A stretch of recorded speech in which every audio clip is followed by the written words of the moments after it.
Chapter 444. This extraordinaire game was actually a logic game that combined speaking, listening, and reasoning. It was similar to games on Earth such as Who's the Spy, Please Close Your Eyes When It's Dark, and Werewolf Kill. It seemed that it was true that the spiritual realm was based on Earth. Bai Xiaowen continued to read the rules and found that this game was more like Werewolf Kill. First of all, there were 12 participants, including 4 priests, 4 ordinary believers, and 4 blasphemers. Let's talk about the blasphemy camp first. The 4 devils in the blasphemy camp included 3 devils' minions and 1 great devil. Whether it was the minions or the great devils, they could negotiate at night and kill a team member. During the day, they could choose to self-destruct, literally, to end the day and enter the next night phase of the game. The difference was that after the self-destructing minions died, they would only enter the night and had no other special abilities. When the self-destructing Great Devil died and dragged the game into the night, they could also choose a team member to kill. Let's talk about the Guardian Camp. There were more people in the Guardian Camp, 8 in total. However, these 8 people did not know each other's identities and were relatively weaker. After all, there was a lack of information. 4 of them were ordinary believers and had no special abilities. They could only vote during the day phase to choose the devil in their hearts to destroy. The 4 dragon priests had the relics of the dragon. They each had special abilities that could help the Guardian Camp fight against the blasphemers. The prophet had the eye of the dragon. Every night, he could check the camp of a surviving member. The witch had the heart of the dragon. She was also the strongest priest. She could pray to the heart of the dragon to resurrect someone who was attacked by the devil during the night phase or curse a surviving member. It was important to note that she could only pray once during the night. Resurrection/curse could not be done at the same time. Moreover, both the resurrection and curse abilities could only be used once. After that, there would be no more chances. In addition, if the witch was chosen by the devil to be killed that night, she would not be able to resurrect herself. However, she could still use her curse abilities. The hunter had the tooth of the dragon. His ability could only be activated when he died. He could shoot the tooth of the dragon to kill a surviving member. However, if the archer was killed by a witch's curse, he would not be able to shoot the dragon tooth arrow. This was the only exception. The guardian had the dragon's scale and could protect a surviving member, including himself, during the night. If the blasphemers chose to attack a target protected by a guardian, the target would not die. However, the guards could not guard the same target for 2 consecutive nights. There was also one more thing to take note of. If the witches chose to resurrect the target of the blasphemers, then the blasphemers would still die. This was also the favorite defend and rescue in the werewolf wars, also known as Crash. These were the 2 camps. Once again, the Guardian faction must ensure the survival of at least 1 priest and 1 ordinary believer in order to carry out the divine ritual. Under this premise, only by voting to eliminate all the blasphemers would they be considered victorious. Relatively speaking, the blasphemy faction only needed to wipe out either the priests or the ordinary believers to win. Bai Xiaowen continued to flip through the rules, the pressure in his heart growing heavier. It might seem like a game, but it was a matter of life and death, so it was no longer a game. Regardless of whether they were attacked at night or killed by voting during the day, the participants would die. Only when their faction won would the dead members be resurrected. Moreover, the state of soul separation would also end, and the soul would return to the physical body. It was worth mentioning that the coffin erected behind everyone's back actually contained their own physical body. If the Guardian faction lost, not only would there be no chance of resurrection, but the consciousness of the soul of the loser would also be erased. As for the body, it would board the Nagerful and become a corpse sailor. It would be controlled by the owner of the latent shadow labyrinth, who was also the owner of the mysterious voice. It would shuttle between the 2 worlds forever. This was even more painful than real death. Bai Xiaowen had played werewolves in his college life in another time and space, so it was easy for him to get used to this extraordinaire game. He was more worried about Li Shi. What if the 2 of them were from different camps? Bai Xiaowen thought carefully. If they were from different camps, it would be pretty good. This would ensure that at least one person would win and survive. Then, the winner would have one more chance to use the wishing pool and choose to make a wish to resurrect the other person. Of course, the premise was that the owner of the mysterious voice was a man of his word. If they were from the same camp, there would be risks. If they were from the same camp and lost, both of them would die.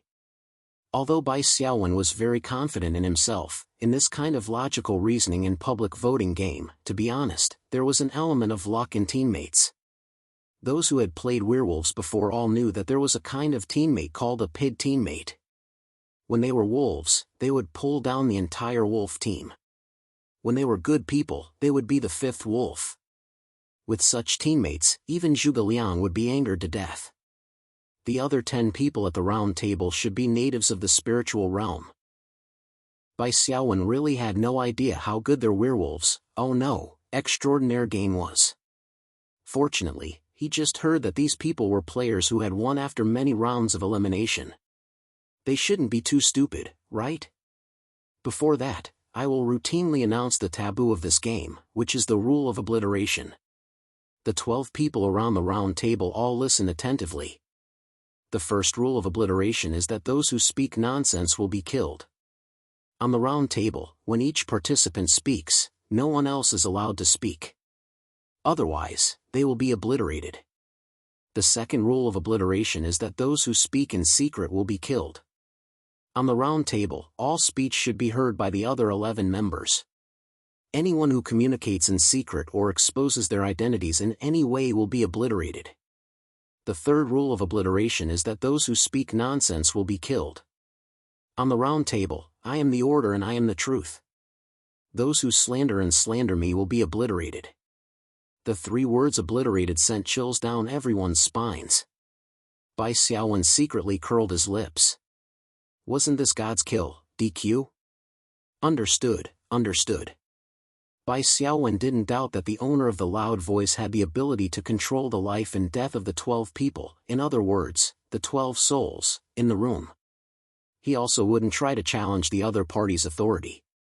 The most important thing now was to win this game so that his soul could return to his physical body.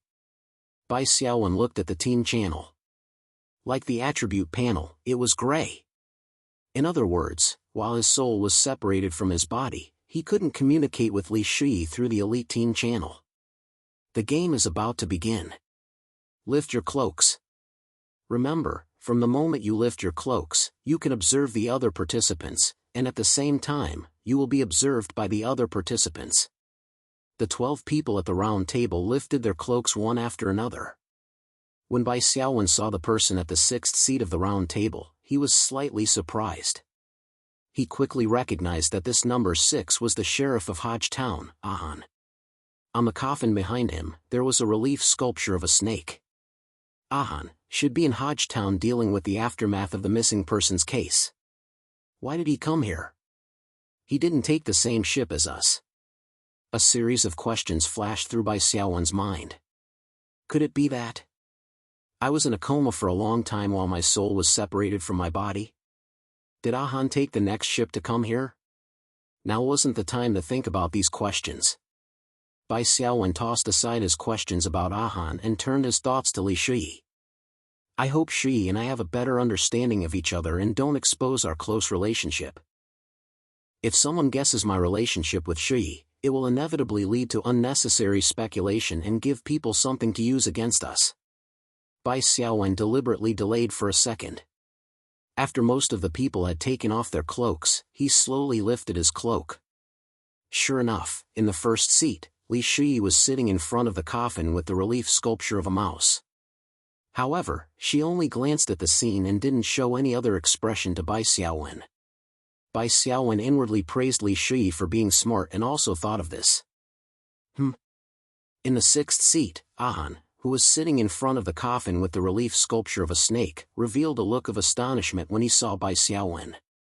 Although it was only for a moment, the scene fell into the eyes of the others.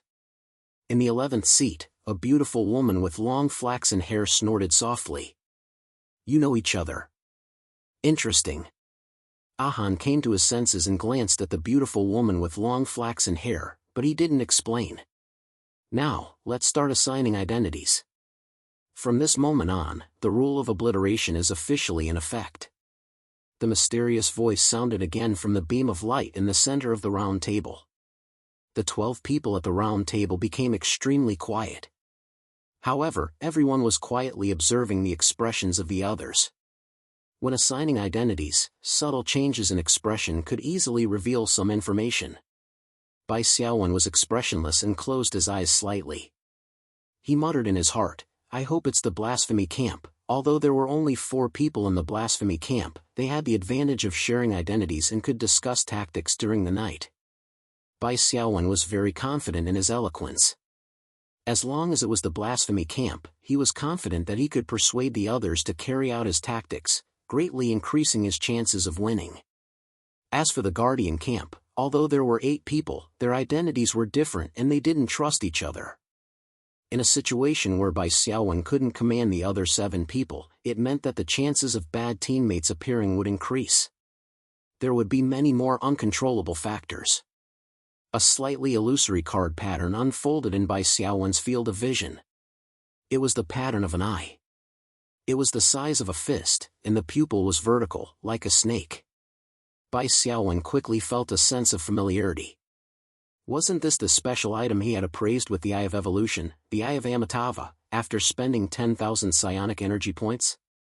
Under the illusory card pattern of the vertical pupil, there were lines of words that only Bai Xiaowen could see. The Transcendence game has officially begun. Your identity is Prophet. You belong to the Guardian Camp, Priest. Find the blasphemers hidden in the 12-person team and eliminate them all to ensure that the sacred ritual is carried out smoothly. Bai Xiaowen sighed. He wasn't depressed because he wasn't assigned to the blasphemy camp. Being able to obtain the identity of a priest in the Guardian camp, and a relatively important prophet at that, was already very good for him. If he had gotten an ordinary believer, he would have collapsed. The latent shadow maze's owner's grand voice sounded again. Everyone, confirm your identity. The first night of the Transcendence game begins. Following this voice, Bai Xiaowen's vision went dark. The round table, the hall, and the other 11 people were all covered by the darkness. Not a single sound could be heard. This is much more professional than killing werewolves in tabletop games. Bai Xiaowen complained. With the owner of the latent shadow maze as god, no one could peek or eavesdrop. Many off-site factors were avoided. After an unknown period of time, Bai Xiaowen received a notification. Prophet, please proceed. Select a team member for inspection and confirm his or her camp. Bai Xiaowen didn't hesitate. Number 1. First, Bai Xiaowen had to confirm Li Shi's identity. Number 1's camp is. The god voice paused for a second without any integrity, then gave the answer. Guardian camp. Bai Xiaowen shook his head with a bitter smile. From the perspective of risk avoidance, he and Li Shi were in the same camp, and they were both in the Guardian camp. This was really bad news. However, the facts couldn't be changed. Bai Xiaowen could only pull himself together and think about how to lead the team to victory. After verifying Li Shi's identity, Bai Xiaowen's 5 senses were once again obscured by the darkness. After some time, the notification sounded again. The first night phase has ended. The first day begins. Everyone seemed to have returned to the Hall of the Round Table. The first thing they did was to observe each other. Bai Xiaowen's observation skills were very strong. He noticed that the second member on his right, number 10, the person with the chicken relief on the coffin, was a little timid. This person's expression was the most obvious. The others were either smiling, expressionless, or indifferent. They all had different expressions. The notification, the election for team leader will now begin. The successful team leader can not only specify the order of speech, order/reverse order, but also count as 1. 5 votes during the execution vote and have the right to vote. Interested candidates, please raise your hand. This team leader was equivalent to the sheriff in Werewolves. Bai Xiaowen raised his hand without hesitation. If a prophet, didn't lead a team, what was the difference between him and a salted fish? Clearly, everyone present knew the importance of the leader's identity. They raised their hands in unison. There were a total of 7 people. To Bai Xiaowen's surprise, Li Shi also raised his hand. Now, let's begin the candidate's speech. The order of speech will be in order. Pick number 1 at random. All eyes were cast on Li Shi. Chapter 445. After revealing her identity, Li Shi continued, I'm a prophet. I checked member number 8 last night.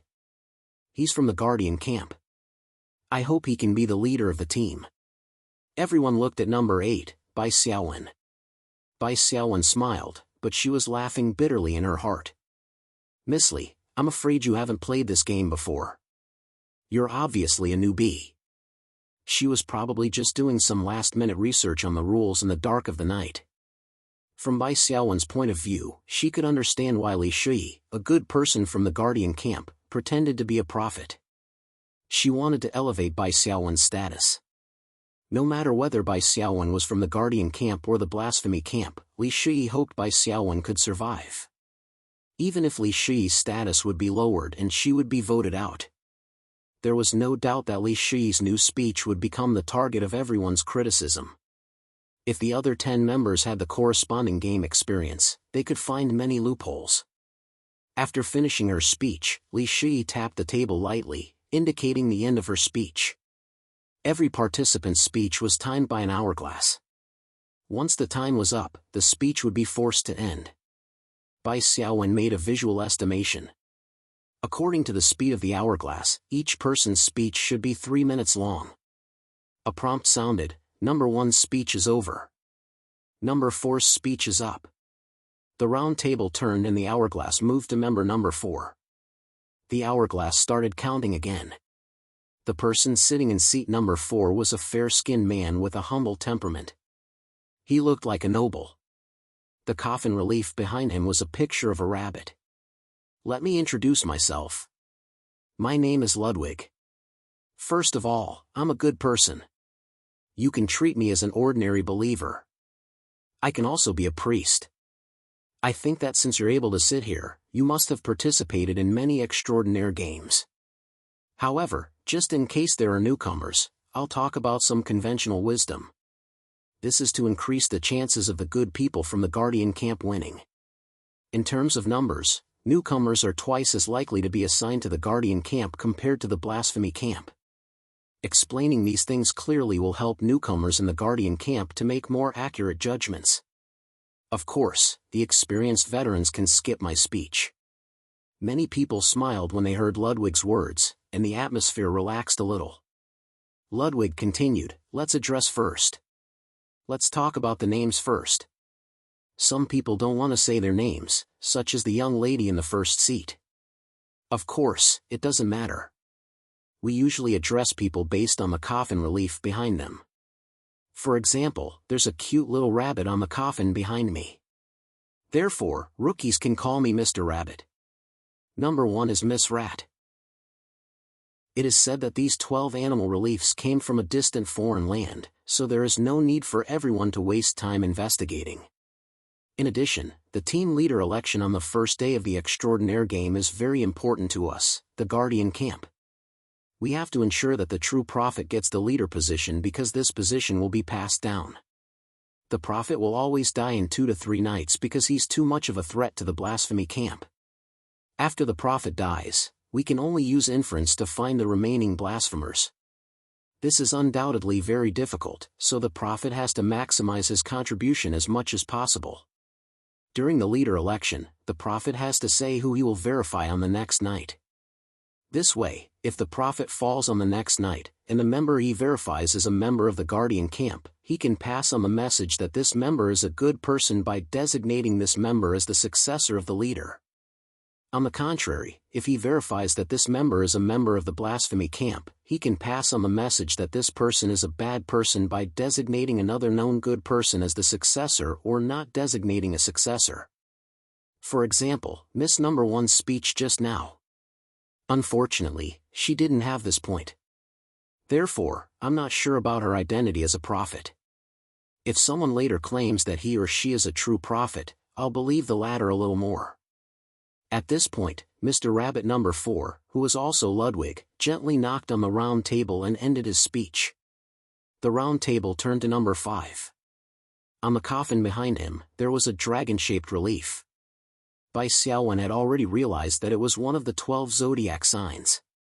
The 12 zodiac signs of the ancient Huaxia appearing in the black tide plane was indeed a little out of place.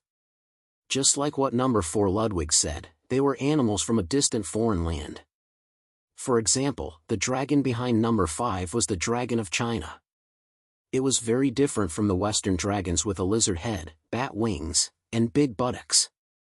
As such, Bai Xiaowen was even more curious about the owner of the latent shadow labyrinth. At least, this person knew about the existence of other planes, and it was very likely that he or she had been to other planes. Of course, it was hard to say whether the other party was human or not. Number 5 spoke with a blank expression. Milo, you can call me Mr. Dragon. I am a prophet. Last night, I verified that Mr. Sheep number 8 is a good person. Next night, I will verify Mr. Chicken number 10. Because Mr. Chicken was too nervous, I suspect that he is not a good person. Tell me what I think of the previous 2 members who spoke. Miss Mouse number 1, pretending to be a prophet, is suspected of being a blasphemer. Of course, a good person can pretend to be a prophet, but generally, they will falsely report the identity of a blasphemer to the other party to deceive the other party's reaction. Miss Mouse falsely reported the identity of a good person to the other party, so there is no possibility of deceiving the other party. If she is not willing to withdraw from the leadership election, she must be a blasphemer who came out to confuse everyone. I suggest voting to execute her. Mr. Rabbit number 4, patiently explaining some rules to the possible newcomers, hoping to increase the chances of the Guardian camp winning. In my opinion, identity is better. Of course, we can't rule out the possibility that she is a blasphemer. She found that number 1's blasphemer teammate's speech of pretending to be a prophet was too clumsy, so she spoke to make up for it. As for me or number 1, I don't think I need to say more about who is the true prophet. Miss Mouse number 1 didn't even say who the next night would be, and her speech actually elected Mr. Sheep number 8 as the leader of the team. Have you ever seen such a prophet? I hope that everyone will believe me and elect me as the leader of the team. End of speech. Bai Xiaowen narrowed his eyes slightly.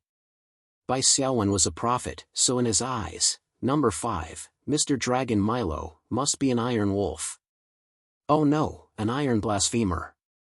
His logic in attacking Li Shi was indeed reasonable and convincing, but his mistake was that he gave the true prophet, Bai Xiaowen, the identity of a good person. This was the popular false prophet turned true prophet Gold Water. Gold Water refers to the identity of a good person verified by the prophet. It could be said that it was the beginning of a bloodbath for the bad side. Next, as long as Bai Xiaowen, the true prophet, rebelled, that is, jumping out of the identity of a true prophet to participate in the leadership election, false prophet number 5 would definitely be eliminated. Of course, in the eyes of the ferocious number 5 Milo, number 1 should be a rookie true prophet, so he had no scruples about giving out gold water to Bai Xiaowen. From this point of view, Li Shi's flawed act of pretending to be a prophet had instead confused the blasphemer's line of sight. She had scored a hit by a stroke of luck. Number 7, Miss Ma, was a tanned and plump beauty. She first whistled and looked at Bai Xiaowen frivolously. Congratulations, Mr. Sheep number 8. 2 prophets announced your identity as a good person without saying a word. You have the highest status here. From this angle, you really are a handsome boy. My name is Leona. For the time being, I believe that number 5, Mr. Dragon, is the true prophet, and number 1 is a fake. Anyway, the prophet didn't find the blasphemer on the first day, so let's execute Miss Mouse number 1 with a unanimous vote. However, I'd like to hear Mr. Sheep's speech. Maybe Mr. Sheep will give me a surprise. Number 7, Miss Ma, Leona's speech was very short. The hourglass on the round table turned to Bai Xiaowen. Bai Xiaowen ignored Leona's slightly provocative speech. He had been thinking silently in his heart. To jump or not to jump? That was the question. Following his previous train of thought, Bai Xiaowen had the highest status on the field. If he jumped out as a prophet, the unlucky number 5 Milo would definitely be eliminated. However, there were 4 people in the blasphemy camp. Finding only one blasphemer was far from a victory. There was also a great demon who could self-destruct during the day and take away a surviving member on the field. Bai Xiaowen jumping out as a true prophet would certainly allow the good people on the field to have a clearer view and identify Milo as the blasphemer. Moreover, Li Shi's identity would change. But what would happen after that? If Bai Xiaowen was killed by the great demon's self-destruction, would the good people on the Guardian camp be able to find the last 2 blasphemers? Bai Xiaowen would definitely not be willing to entrust his and Li Shi's fate to the other 6 people. However, the problem was that if Bai Xiaowen did not jump out as a prophet, Li Shi's speech, which was full of loopholes like SpongeBob SquarePants, would definitely be defeated by Milo. Thinking of Li Shi's speech, an idea flashed through Bai Xiaowen's mind. Wait a minute. If we start with reverse thinking, after Bai Xiaowen was silent for a few seconds, a prompt sounded from the mysterious light in the center of the round table. Member number 8, please speak. Under everyone's watchful eyes, Bai Xiaowen slowly opened his mouth.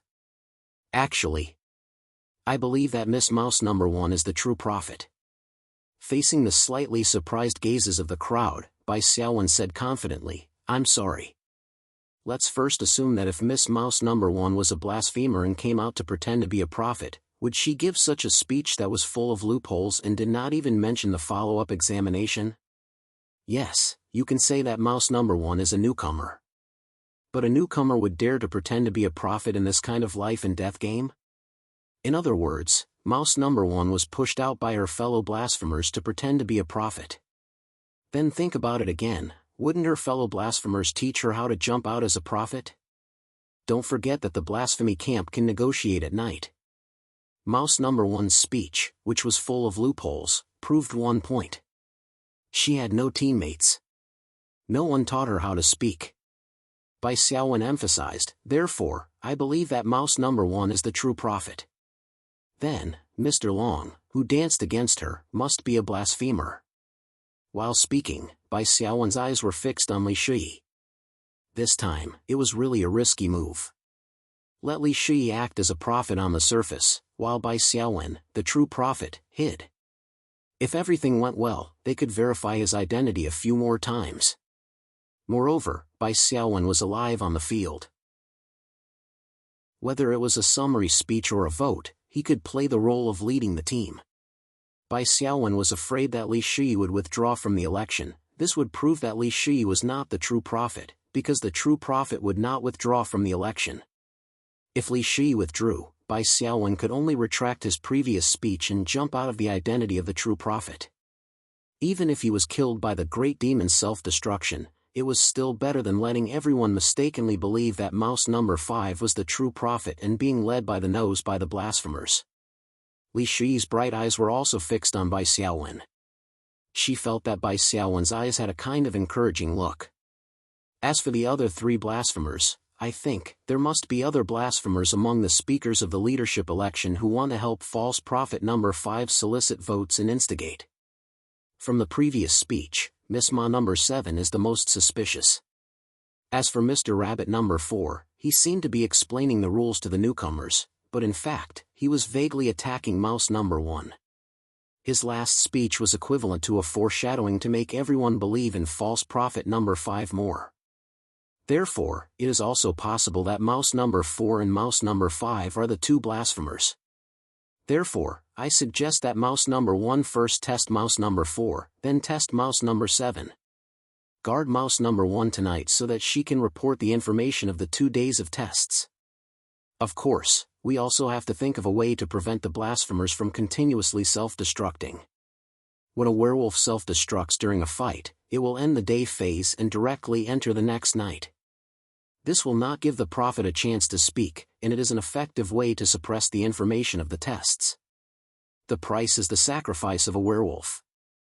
Let's make an agreement. If the results of the test show that one of mouse number 4 and mouse number 7 is a blasphemer and the other is a good person, then when Miss Mouse dies, she will appoint the good person as the successor of the leader. If mouse number 4 and mouse number 7 are both blasphemers, then Miss Mouse cannot appoint a successor. If mouse number 4 and mouse number 7 are both good people, then Miss Mouse can appoint me as the successor. Please don't be nervous, Miss Mouse. I believe that you are the true prophet. You will definitely be able to help our guardian camp to victory. Bai Xiaowen's words were more subtle, but he could not make it clearer. Chapter 446. The contents of the agreement that Bai Xiaowen mentioned were unanimously approved by everyone at the round table. This kind of agreement could indeed allow the prophet to provide additional information about the candidates. After Bai Xiaowen's speech, Li Shi didn't withdraw from the leadership election. Bai Xiaowen was relieved. It seemed that Li Shi understood the meaning of his words. The next to speak was number 9, Mr. Monkey. Mr. Monkey had a black eye patch over his right eye. He looked rugged and had a full beard. He said casually, "Number 8 didn't even tell us your name. Are you that guilty? If it weren't for the fact that both the real and fake prophets told us that you're a good person, I would definitely suspect you." The one-eyed man introduced himself. "My name is Garter." "You heard me right. I'm Garter, the executioner of the Camelot Resistance Army. Some of you should have heard of my name, right? For example, Miss Dog 11 behind me." Ha ha ha ha. Garter made a series of harsh mocking sounds. After laughing, Garter paused. "I don't believe any of the two prophets who jumped out so far. Miss Mouse 1's speech was too bad. I don't need to spoil her. As for number 5, you're pretty good. But number 8, who has the highest status here, doesn't recognize you as a prophet. Anyway, only the 5 people who didn't participate in the leadership election have the right to vote. It has nothing to do with me. As for who should be executed today, we'll talk about it after the leadership election. One last thing, the guy next to me. That's right, I'm talking about Chicken 10. I seriously suspect that he's a blasphemer. He's been shaking ever since the identities were assigned. If you can't tell the real prophet from the fake, to be safe, you can execute number 10 first." When he heard this, Mr. Chicken number 10, who had been in a bad mood, turned even paler. After expressing his stance of not taking sides, number 9, the one-eyed man, Garter, ended his speech. The last person to speak in the leadership election was number 11, the Miss Dog that the one-eyed man had just mocked. Number 11 was a beautiful woman with a dog-shaped relief on her back. She had flaxen hair and a pair of slender almond-shaped eyes. She coldly glanced at number 9 God who had just spoken. "You're just a pawn of the rebel army. You don't have the right to talk to me. I am the descendant of the hero king, the 7th monarch of Camelot." Queen Camelot's voice was cold. She didn't pay much attention to number 9 One-Eyed Dragon God's provocation. Instead, she calmed down and analyzed the situation. She continued, "Mr. Number 8 Goat's words are very reasonable. I believe in Miss Number 1 Rat's identity as a prophet. However, in terms of the order of the subsequent tests, I don't think it's appropriate that number 8 Mr. Yang gave the order of 4 and 7. Based on the speech of Mr. Rabbit number 4, we can basically confirm that he is a good person. Therefore, my suggestion is to first verify Miss Ma number 7. In addition, according to the results of the 2 votes of the leader vote and the execution vote, choose the second target to verify." In the end, Queen Camelot looked at number 9 Got with disgust. She coldly said, "Number 9 said that Mr. Chicken number 10 is bad. I think it's completely illogical. Number 10's state of fear is very consistent with the mentality of a good person who is afraid of being attacked and killed at night. Therefore, Mr. Chicken number 10, I think he is a good person. My speech is over." The notification, the 7 candidates participating in the election have all finished their speeches. Members who have withdrawn from the leadership election, please raise your hand. Members who have persisted in the leadership election are number 1 and number 5. Please. Just as the notification reached this point, the tall and thin man sitting in number 12's seat with a pig relief on his back suddenly raised his right hand. Number 12 requests to self-destruct. I'm a great devil. I request to kill a surviving member. The god notification paused. Number 12 blasphemy camp, great devil, request to self-destruct. Who do you want to kill? Number 12 took a deep breath and revealed a helpless smile. Can I say a few more words? The god notification decisively rejected. No. All right. I choose to kill number 1. The tall and thin man stood up. As you wish. With this prompt, the image of the tall and thin man of number 12 disappeared silently in the hall, like a snowman under the sun. As his soul dissipated, number 1 Li Shi's face turned pale for a moment. She opened her mouth, but no words came out. Finally, she looked at Bai Xiaowen. A second later, Li Shi also disappeared from the hall. 2 of the 12 people at the round table were gone in an instant. The god notification sounded again. Last night was Christmas Eve. No one died. On the first day, due to number 12's self-destruction, the speech during the day will end. It will directly enter the night. Bai Xiaowen took a deep breath and forced himself to calm down. He looked at the place where number 1 Li Shi disappeared. It was empty. I will definitely win, Bai Xiaowen said to himself. The familiar darkness descended again. After a while, the notification sounded again. It was the prophet's turn to act. Bai Xiaowen chose to check number 4. The order he told Li Shi during the day could be seen as the order of the true prophet. From Bai Xiaowen's point of view, number 4 Mr. Rabbit's speech seemed to be for the sake of the Guardian faction. However, Bai Xiaowen could not agree with his final attack on Li Shi. Mr. Rabbit was the first to suggest that there might be new players in the game. Therefore, through Li Shi's SpongeBob SquarePants-style speech, number 4 must have guessed that she was a new player. However, unlike Bai Xiaowen, Mr. Rabbit did not use reverse logic to analyze the fact that Li Shi had no teammates and could not possibly be a member of the blasphemer camp. Instead, he used this point to attack Li Shi. This was the problem. Of course, Bai Xiaowen was not completely sure whether Mr. Rabbit's speech was unexpected or his identity was fake. Therefore, he decided to check Mr. Rabbit. The god notification sounded again. Number 4's faction is the blasphemy faction. Bai Xiaowen nodded slightly. This way, it was clearer. On the first day of the leadership election, the great demon self-destructed and killed Shi. Then, everyone will think that Shi is the true prophet. In the eyes of the blasphemy faction, number 5, Milo, who pretended to be the prophet, has been exposed. If I'm not wrong, the next tactic of the blasphemy faction should be to continuously self-destruct and make the game lose its leader. According to the rules, if the blasphemer self-destructed on the first day of the leadership election, the election would be postponed to the next day. However, if the blasphemer self-destructed again on the second day of the leadership election, the election would be cancelled. The next day. Just as Bai Xiaowen expected, number 5 Milo chose to self-destruct during the leadership election. The notification sounded again. Number 5 Blasphemer's pawn chose to self-destruct and enter the night. The team will have no leader. Last night, number 11 died. No last words.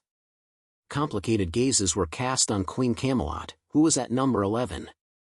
Queen Camelot's face was slightly pale. Her scrutinizing gaze swept across the remaining 9 people in the field. Finally, she slowly fixed her gaze on Bai Xiaowen. Without any last words, Queen Camelot couldn't speak. She couldn't even announce her identity and disappeared from the hall. The third night arrived. Queen Camelot was killed. In this kind of life and death game, the blasphemy faction must have chosen the target after careful consideration. It must have been a unanimous choice. And for the blasphemy faction, in a clear situation, it's difficult to win by killing ordinary believers. They can only prioritize killing the 4 priests. In other words, from the perspective of the blasphemy faction, Queen Camelot must be one of the 4 priests. Bai Xiaowen slowly deduced. The blasphemy faction obviously knew more than a prophet like him. Other than the fact that the identities of the 4 blasphemers were interconnected, they also knew who was chosen as the target each night. This was something that Bai Xiaowen didn't know. The first night was Christmas Eve. The probability of the guards guarding the target is too small. It can be ignored. The most likely possibility is that the witch used the resurrection prayer of the heart of the dragon to resurrect the members who were ambushed on the first night. From the perspective of the blasphemy faction, they locked onto Queen Camelot as the witch through her speech. Bai Xiaowen recalled Queen Camelot's speech.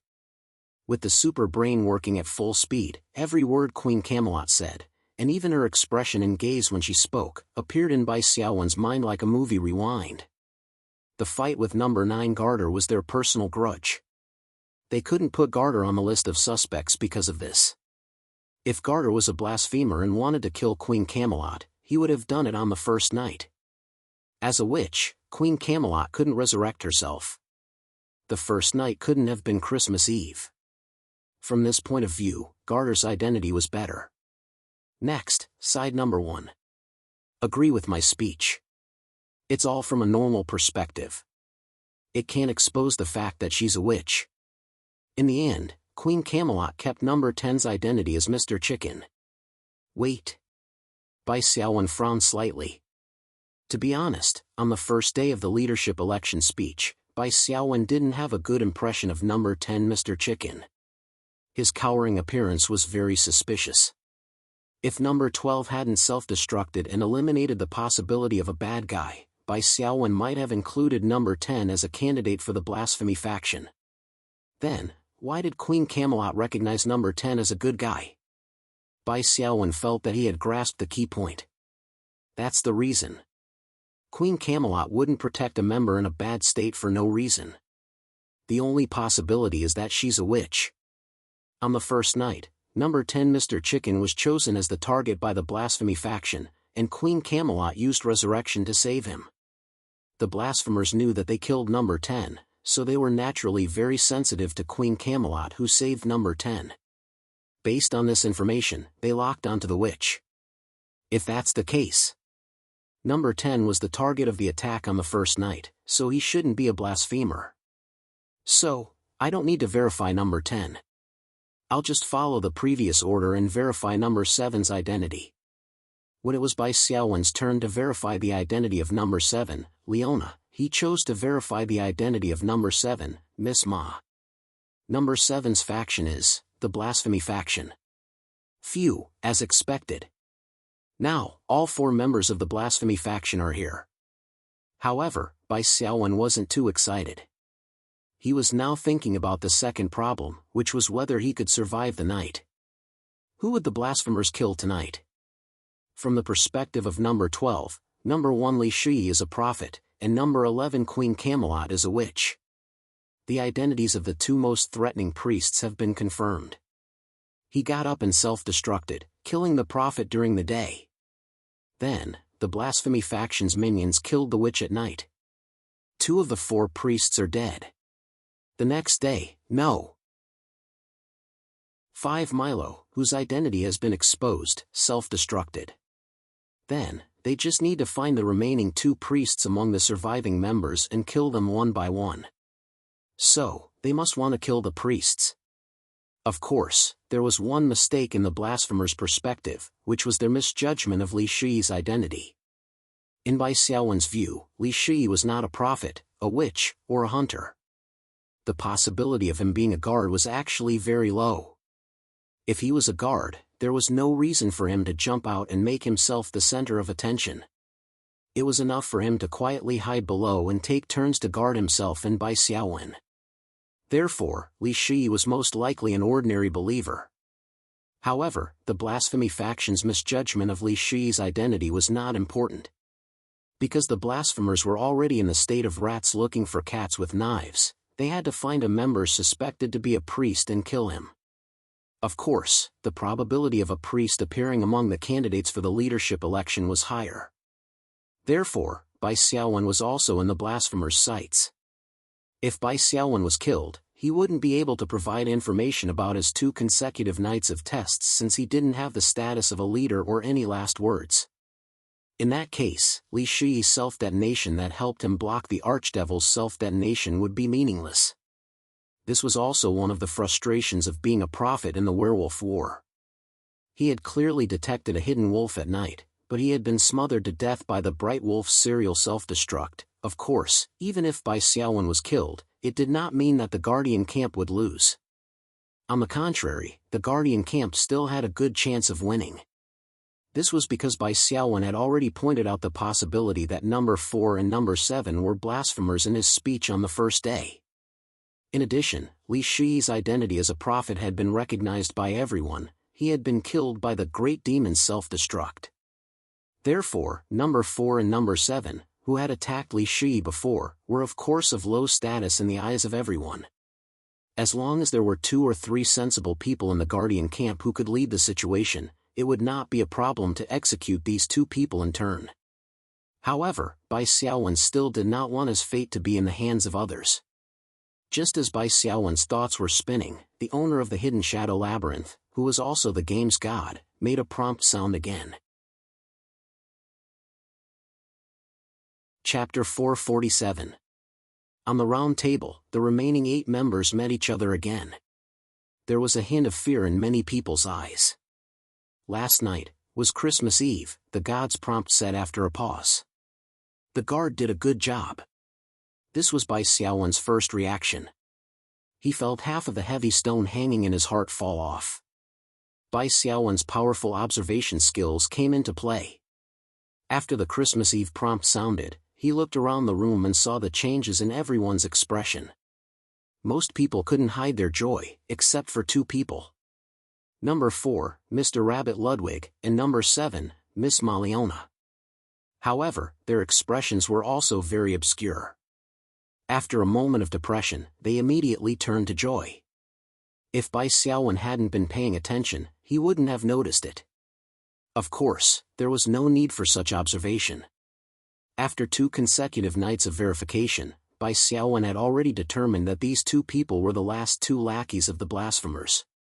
He didn't show anything and patiently waited for the turn to speak. Since it was Christmas Eve, a member will be randomly selected to speak first. The process will be reversed. The round table began to turn without warning. The speed went from fast to slow and finally stopped. The hourglass turned to number 6, in front of Ahan. The prompt said, "Number 6 will speak first." This was Ahan's first speech. He said in a low voice, "I'm a guard. Last night, the target I guarded was Mr. Sheep number 8.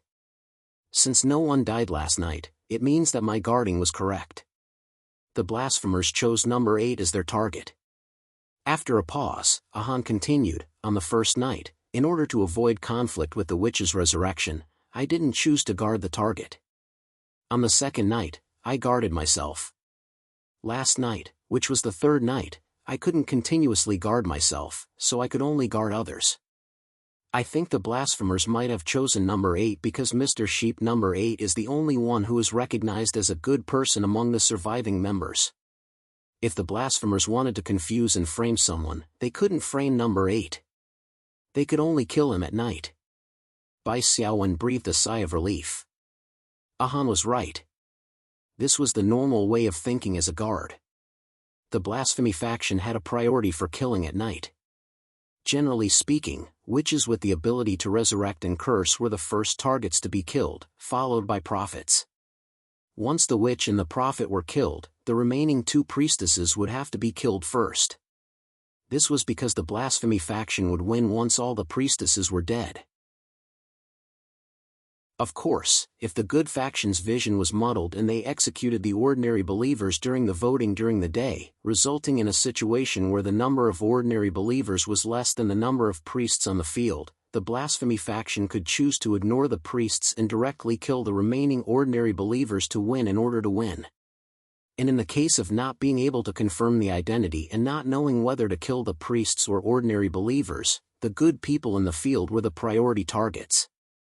This was because if they kept Ming Qing alive and killed the other members of the blasphemy faction, it would be tantamount to reducing the survival space of the blasphemy faction. Although the prophet is dead, the blasphemy faction has also lost 2 members, and one of them is a great devil.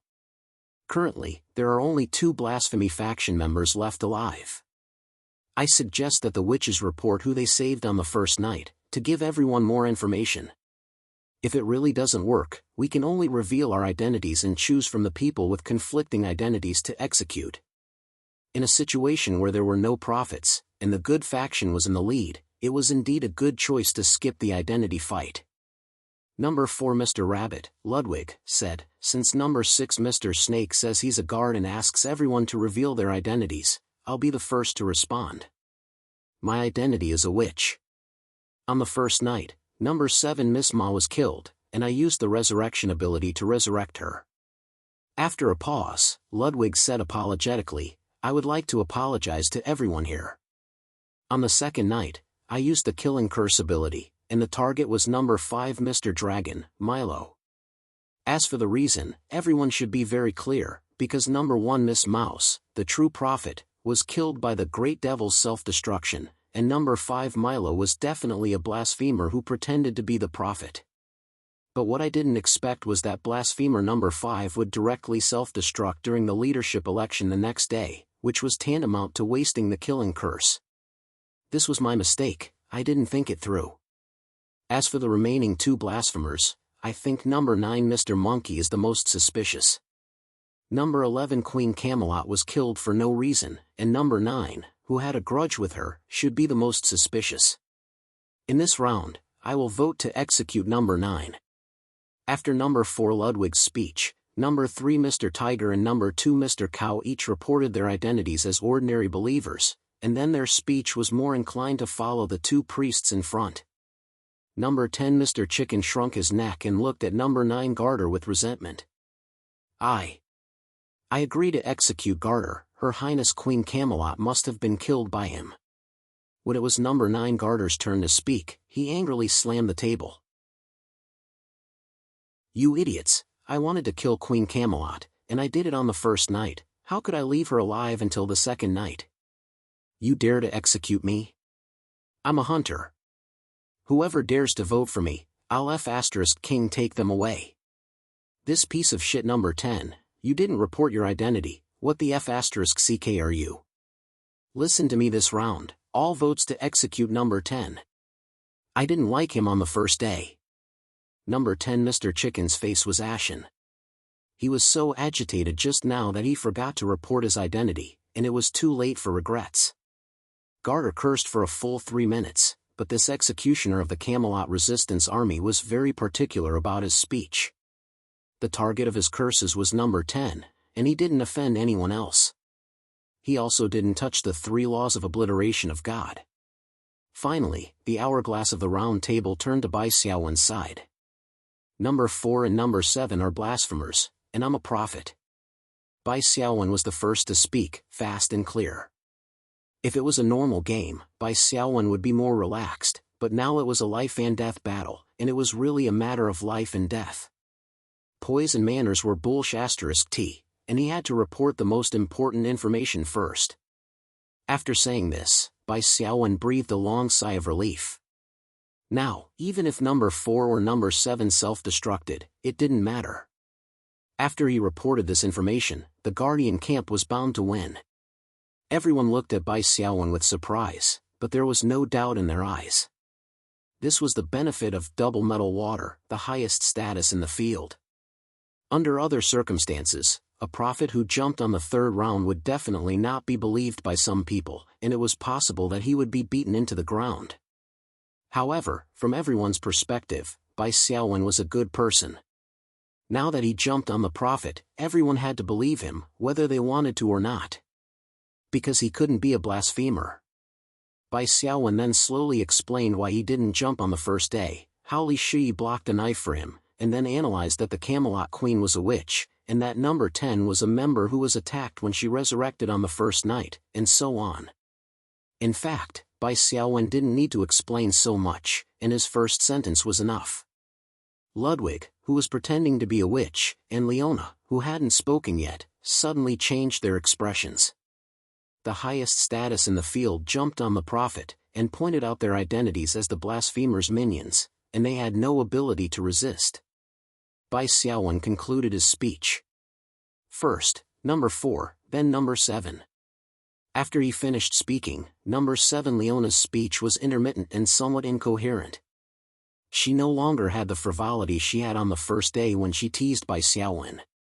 The voting segment was without any surprises or dangers. Ludwig was executed, and then night fell. On the 4th night, Leona chose to kill Bai Xiaowen. On the 4th day, God's prompt announced Bai Xiaowen's death. Is this the feeling of death? No, if my soul dissipates, I shouldn't be able to think. Bai Xiaowen frowned. He was now looking down at the remaining 6 people at the round table. The others couldn't see him at all. The others can't see me. This feeling is like invisibility? Sensory concealment? Bai Xiaowen frowned and looked around. There was nothing to write home about on the 4th day. Leona was like a criminal waiting to be executed, and she was voted out without much struggle. God's prompt, the extraordinaire game is over. The Guardian Camp wins. With this prompt, Bai Xiaowen felt his consciousness sink, and the next second, he was back in his seat. At the same time, Li Shi also appeared in seat number 1. The other members of the Guardian Camp who had died during the game, such as Queen Camelot, also appeared again. The 8 lucky survivors looked at each other, rejoicing at the fact that they had survived the calamity. God's prompt, this extraordinaire game was unexpectedly short, but it was still quite exciting. Congratulations, winners of the game, you have a chance to make a wish. Of course, before that, as the last segment of the game, you can restore your physical bodies and complete the sacred ritual of resurrecting the guardian dragon. With this voice, the vertical coffins behind the 8 people opened automatically, and the bodies sleeping in them were revealed. Bai Xiaowen and Li Shi looked at each other. Bai Xiaowen turned and walked towards the coffin. When his fingers touched his body in the coffin, a gentle suction force surged. The scene before his eyes blurred, and when he came back to his senses, his soul had returned to his physical body. The feeling of powerlessness disappeared, and the familiar feeling of power returned to his body. Bai Xiaowen immediately checked his attribute panel and checked his status. After checking that there were no abnormalities, he let out a sigh of relief. The souls of the other members of the Guardian Camp also returned to their bodies. Now, the priests of the Guardian Camp put the relics of the guardian dragon into the wishing pool, and the 4 ordinary believers will pray. During the resurrection ritual, you can say your wishes. However, the wishes must be moderate. Greedy people will only anger God. As soon as God's voice fell, the huge round table in the center slowly sank, and a small pool with colorful lights was revealed. Everyone in the Guardian Camp smiled. They all felt that this mysterious master of the latent shadow labyrinth was quite interesting. Since it was the last part of the game, they just had to complete it. Bai Xiaowen asked, "May I ask what moderate means? What kind of wish can't be fulfilled?" Everyone listened attentively. God's voice came from the wishing pool. "Young priest, don't try to find the limit of my ability." Bai Xiaowen could only shut up. However, he secretly used insight. His target was the wishing pool. The spiritual world's rules prompted him, the target has been obscured by the illusion of light distortion. You can spend 1,000 psionic energy points to see the true appearance of the illusion. Bai Xiaowen chose yes without hesitation. Without anyone noticing, his left eye flashed with a faint red light. The image of the circular wishing pool in the center of the 8 people quickly dissipated in Bai Xiaowen's eyes and was replaced by a wreckage. Amitabha's remains, transformation progress 60%. The remains of the god's descendant, Amitabha. Bai Xiaowen paid attention to the transformation progress and received more detailed information. Transformation progress, a mysterious foreign will has occupied Amitabha's remains and is attempting to transform it. Bai Xiaowen shook his eyes, and a feeling of absurdity welled up in his heart. At this time, the 8 people at the round table had already started praying and making wishes. Mr. Ox number 2 said, "I hope that my daughter, Agatha, can recover her health. A loud prompt came from Amitava's remains. This is easy. Then, a beam of rainbow light shot out and turned into a mirror. The image displayed in the mirror was a bedridden little girl with a withered and yellow face who was coughing non-stop. Mr. Ox pounced forward. Agatha. His hand brushed across the mirror, but it only brushed through the air. The little girl with a withered and yellow face gradually stopped coughing. Finally, she closed her eyes and fell asleep. Watch your actions, believer. Don't trample on the sacred wishing pool and interfere with the ritual. God's prompt sounded again. Mr. Ox number 2 hurriedly knelt down and bowed. Yes, Almighty God, your words are everything. I worship you from the bottom of my heart. Mr. Tiger number 3 said, I hope to have a mountain of money. The prompt said, this is easy. The rainbow light once again projected onto the surface of the mirror, revealing a mountain of gold coins. The golden light was simply dazzling. After you leave the latent shadow labyrinth, follow the direction on the invitation and you will find this mountain of money. Of course, the prerequisite is that you have to complete the sacred ritual, the prompt said at the end. Mr. Tiger agreed repeatedly, extremely excited. It was Li Shi's turn to make a wish. She glanced at Bai Xiaowen and knelt on the ground. I hope to have more power. This is easy. It was still the same sentence. Then, Li Shi's expression changed slightly, and she shared a prompt with Bai Xiaowen. You are about to be affected by the Abyss infusion. Your level will increase by 1, and your elite template will be upgraded to hero template. The Abyss infusion will take effect after the sacred resurrection ritual. Bai Xiaowen reacted quickly. Quick, check the negative effects of the Abyss infusion. Chapter 448. Got it, Bai Xiaowen replied in the team channel. Pretend for a while. Let me know if there are any new hints. At this moment, number 9 One-Eyed Dragon God came to make a wish. My wish is, the destruction of Camelot. Number 11 Queen Camelot glared at him. If her eyes had heat, God would have been roasted. This wish is not simple. It's beyond the realm of moderation. However, you're a priest of the Guardian camp. Your status is higher than ordinary believers. I can help you fulfill this wish. After a pause, the mysterious prompt said. God laughed. There's such a benefit. Thank you. Put the dragon's tooth into the wishing pond. Also, you must enter the wishing pond yourself. The prompt said again. Okay. God took out a shiny, sharp tooth. I didn't expect that the thing I picked up on Devil's Island would be a dragon's tooth. How interesting. The dragon's tooth was thrown into the wishing pond. God then stepped into the pond. The rainbow light drowned One-Eyed Dragon God. In the perspective of the other 7 people except Bai Xiaowen, the rainbow light of the wishing pond became much more intense. There was a faint sound that made people feel refreshed. In Bai Xiaowen's perspective, after the dragon's tooth was thrown in, the conversion progress behind Emotoa's remains quietly jumped to 70%. You can't do this. Queen Camelot rushed over and even stepped on the edge of the wishing pond. Stop right there. The mysterious voice roared angrily. Queen Camelot's figure stopped abruptly. She was a queen after all. She quickly recovered from her agitated emotions and said, I'm sorry. I didn't mean to step on the wishing pond. The mysterious prompt snorted. Seeing that you're a priest, I can forgive your offense this time. However, there won't be a next time. Now, tell me what you want to wish for and toss in the dragon's relic. Queen Camelot showed a struggling expression.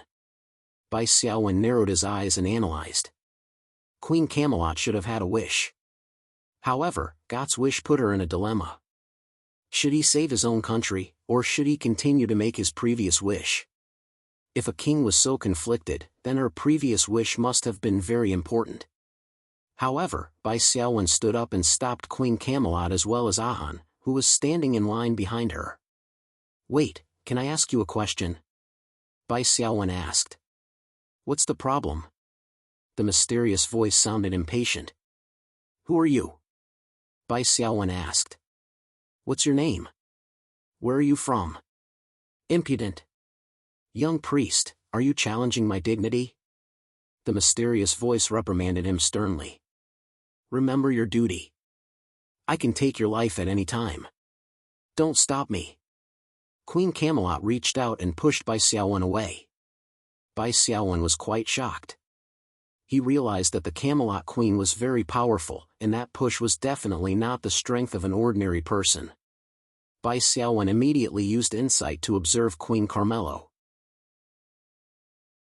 As expected, Queen Carmelo was a powerful leader. She was at level 8 and could only be stronger than Ahan. In terms of attributes, Queen Carmelo specialized in spirit. Strength was one of her lower attributes, but it was still higher than Bai Xiaowen's 23 points of strength. Bai Xiaowen used insight to observe the other ordinary believers and found that they were all high-level elites. Ahan, me, Queen Carmelo, got. 4 priests all have dragon relics, and they're all leaders?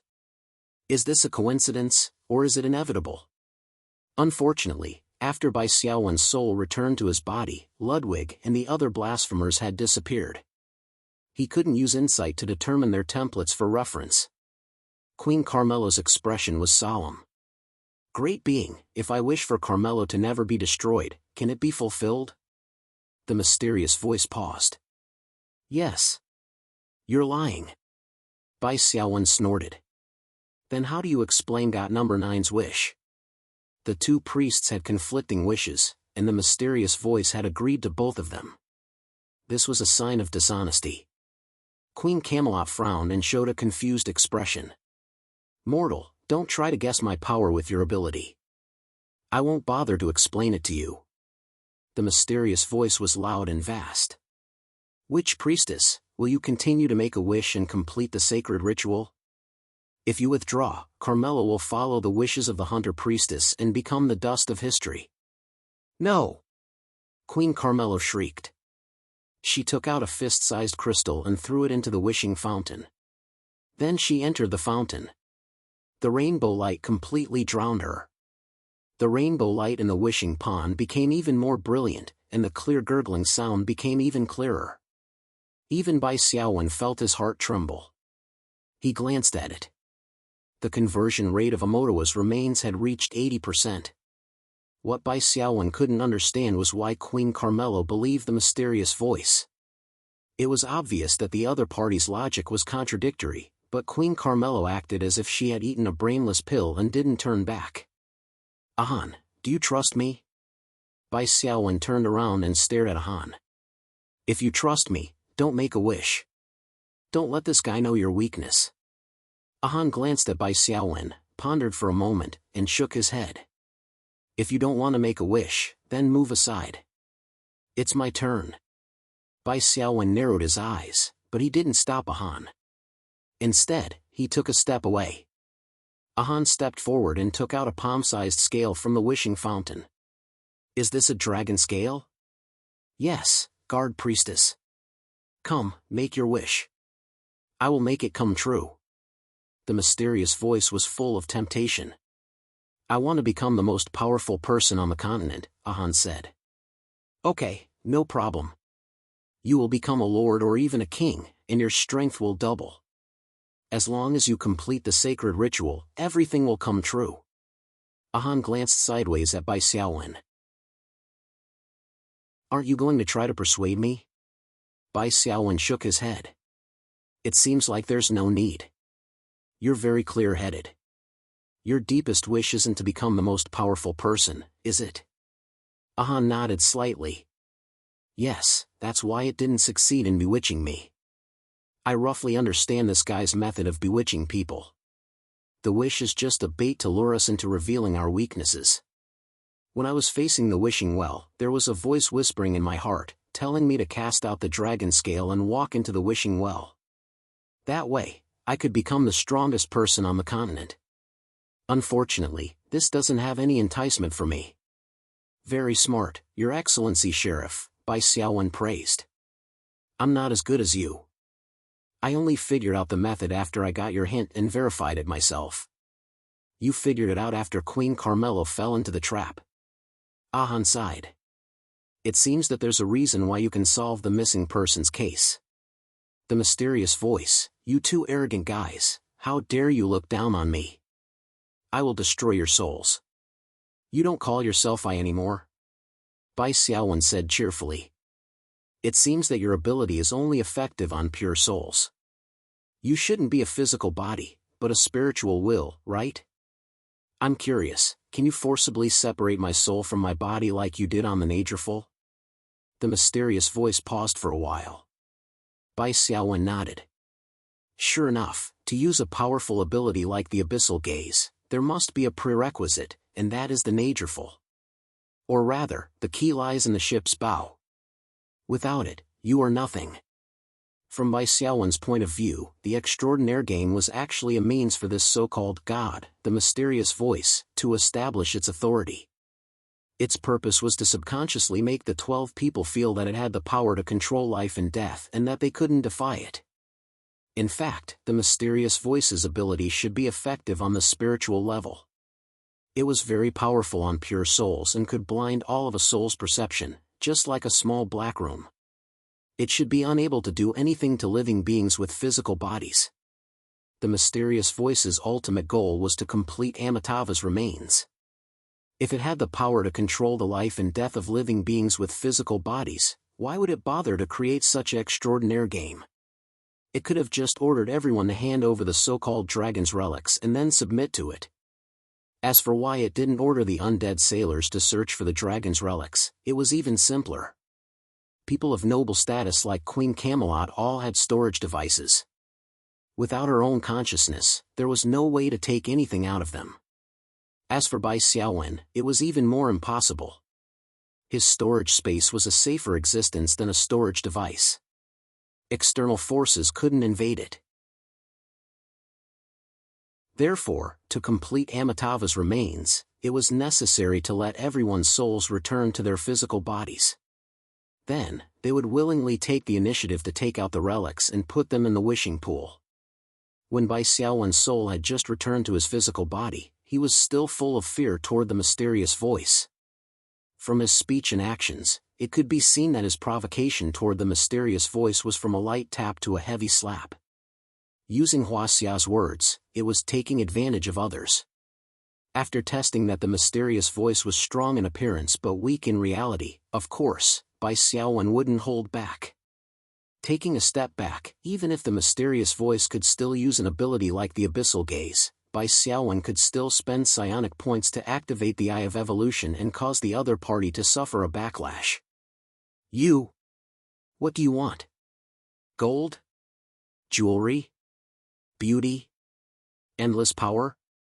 Every time the mysterious voice said a tempting word, the rainbow light would turn into a light mirror, showing mountains of gold, piles of jewelry, groups of beautiful women, and so on, trying to bewitch Bai Xiaowen and Ahan. However, the prerequisite for this kind of bewitchment was that Bai Xiaowen and Ahan had to have a basic sense of trust in it. If they didn't even have a trace of trust and were purely resistant to it, the mysterious voice couldn't go against the heavens and forcefully brainwash them. In the end, it was just a kind of mental suggestion. Damn it, don't think that you've won. I have plenty of ways to deal with you. Come out, my slaves. A black light flashed, and 4 slightly illusory shadows appeared. They were the souls of Ludwig, Milo, Leona, and Gerald. The blasphemy camp. The coffins behind the 4 opened, and then the 4 souls quickly returned to their positions and walked out again. However, the 4 people who walked out could no longer be described as human. They had all turned into half-human, half-snake monsters. Their bodies were covered with thick green scales, their eyes were terrifying vertical pupils, and their tongues were forked like snakes. They were no different from the real Nagas. The 4 Nagas were all in the Commander tier template and were abnormally powerful. I'll ask you one last time. Submit or die, the mysterious voice said gloomily. Bai Xiaowen narrowed his eyes. The consequence of submitting to you is to become a creature like them? I think Garter the Executioner and Queen Camelot will definitely regret it. This is evolution. The mysterious voice said coldly. This is the supreme glory. When the mountains turn into reflections, only the apostles bathed in my glory are qualified to survive in the world of chaos and evolve. Bai Xiaowen opened his eyes slightly. The mountains turn into reflections, and the fish eat the vultures. God descends from the abyss, and the earth bears the glory. Shadows cover the sky, and the world returns to chaos. Is this doomsday prophecy from you? The mysterious voice sneered. Not bad. You're quite knowledgeable. Bai Xiaowen's heart skipped a beat. He once again realized that his positioning matching this time was a little ahead of schedule. This black tide plane was a plane world that was close to being unified. No wonder the level of the characters here was so high. It was already at the later stage of the plane's evolution. Of course, there was still a long way to go before it was truly unified. According to Bai Xiaowen's estimation, after this mysterious will took over Amitabha's remains, it should become the lowest level of Overlord.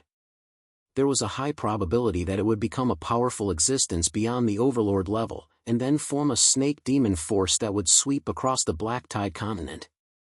For the time being, this force would be called the Destroyer faction.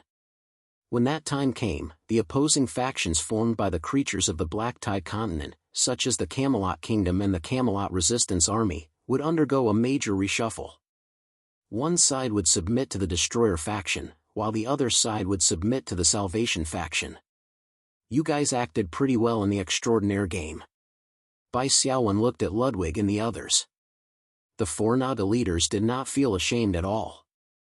Among them, the Naga Leona even gently stroked her chest and gave Bai Xiaowen a seductive look. Chapter 449. Bai Xiaowen didn't feel angry when he realized that he had been fooled and mocked by the enemy. After all, when he and Li Shi came to the round table as souls, they had a very narrow path to choose from. Even if they knew the truth about the game of extraordinaries, they couldn't do anything and had to obey the will of the mysterious prompt. But now, Bai Xiaowen and Li Shi's souls had returned to their physical bodies and had the ability to fight. They had also exposed the deception of the mysterious prompt. Not being completely fooled was already the most optimal choice. It would be the same even if they had to do it all over again. However, Li Shi was a little angry when she heard Snake Woman Leona mocking Bai Xiaowen. She no longer pretended to be praying. She stood up and stood side by side with Bai Xiaowen. She didn't say anything, but there was undisguised coldness in her eyes when she looked at Leona. Standing in the middle, the slender male snake man, Gerald, said, "All right, don't waste time. Hand over the dragon's relic and join the Lord as an apostle. If you resist stubbornly, only death awaits you." Ludwig was a courteous male Naga. He advised, "You'd better accept the transformation obediently. There are 4 of us, and each of us is stronger than you. If your bodies are damaged, it'll be more troublesome to repair them." Milo was the most irritable. He hissed coldly, "Don't talk nonsense with them. Get your priorities straight. As long as we take back the dragon's relic and the Lord's plan succeeds, he'll rule the land in his strongest state. He can have as many apostles as he wants. Why should he care about them?" Ahan drew his two-handed heavy sword from his back and stood in front of Bai Xiaowen. "You guys go first." "Huh?" Bai Xiaowen was a little surprised. "Don't forget. I'm a guard." Ahan pretended to be relaxed and made a joke. He swung his two-handed heavy sword in the air. "Go quickly. Escape from the latent shadow maze, find the leaders of the major forces, and warn them about the Snake Men's conspiracy. This is your mission as a prophet." Li Shi could not help but say, "Mr. Sheriff, don't be frightened by these Nagas. Although there are 4 of them, we have a lot of people on our side. Hey, 3 ordinary believers, why are you still kneeling? Hurry up and fight. You've all been deceived." However, the 3 of them remained silent and motionless. The mysterious voice burst into laughter. "It's useless. They have already entered my embrace and become a part of the glorious evolution. It won't be long before they join the ranks to kill you, ha ha ha." After a pause, the mysterious voice continued, "Actually, there's no need for these three normal believers to do anything. This round table hall is my territory.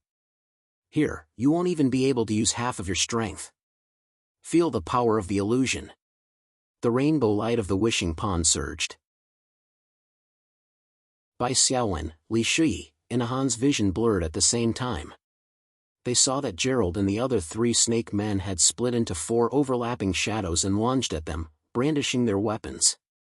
Notification from the laws of the spiritual realm: you have been affected by the illusion of light distortion. Your accuracy and evasion rate have been greatly reduced, and there is a certain chance that you will accidentally injure your teammates. Unknown interference. Data is in disorder. Would you like to spend 1,000 points of spiritual energy to remove the effect of the light distortion illusion on you? Li Shi's expression changed. She had clearly received the first notification as well, but since she did not have the Eye of Evolution, she could not get the follow-up notifications. "Let's go." Bai Xiaowen gently pinched between her eyebrows and suddenly opened her eyes. An intense pressure instantly spread across the room. The four snake men were still lunging forward, but their bodies were stiff. The two-star mutated skill, deterrence, once again played an important role. Although Bai Xiaowen was affected by the illusion, this skill was an AoE control skill. As long as one was within the effective radius of the skill, they would all be affected by deterrence. Bai Xiaowen pulled Li Shui and Han. Light flashed in her hand as she opened an ancient book, and a light instantly enveloped the three of them. The movement speed of the three of them increased by a large margin. Marching strategy, S-grade item. After use, the movement speed of all allies within a 1 kilometer radius will be increased by 40% and stamina consumption will be halved. Duration, 60 minutes. After the acceleration, Bai Xiaowen and the other two moved like crazy rabbits. When the strongest snake man, Gerald, had just recovered from his fear state, they had already run to the door of the round table hall and madly ran toward the depths of the latent shadow maze. Chase! The four snake men slithered and chased after them. With a muffled groan, Fatty's huge and fat body fell from the sky, followed by two skeleton sword wielders. Then, the two skeleton sword wielders lightly slashed Fatty's buttocks, triggering 2 layers of decaying blood effect. Immediately, they ran for their lives like cowards. "You're just a facade. Get out of my way." Milo snorted and fiercely shot out the heavy spear in his hand, stabbing it straight into Fatty's chest. The strong thrust even pushed Fatty back, and he was on the verge of falling. However, Fatty did not fall after taking this blow. After he steadied himself, he took 2 more steps forward. The purplish-black filthy blood shot out from his body with a pungent stench, blocking the door. A circle of decaying field formed around him, and all enemies passing by had their speed reduced by 15%. This damned zombie monster. The other 3 snake men leaders also joined in the siege. The destructive power of the 4 leaders attacking together was simply terrifying. Fatty's 1,000 health points only lasted for a few seconds before he fell to the ground with a loud bang. However, when the 4 of them passed through the decaying field of decaying blood and chased out of the door of the hall, they could only see the deep tunnel. Bai Xiaowen and the others had already disappeared. "You 4 pieces of trash."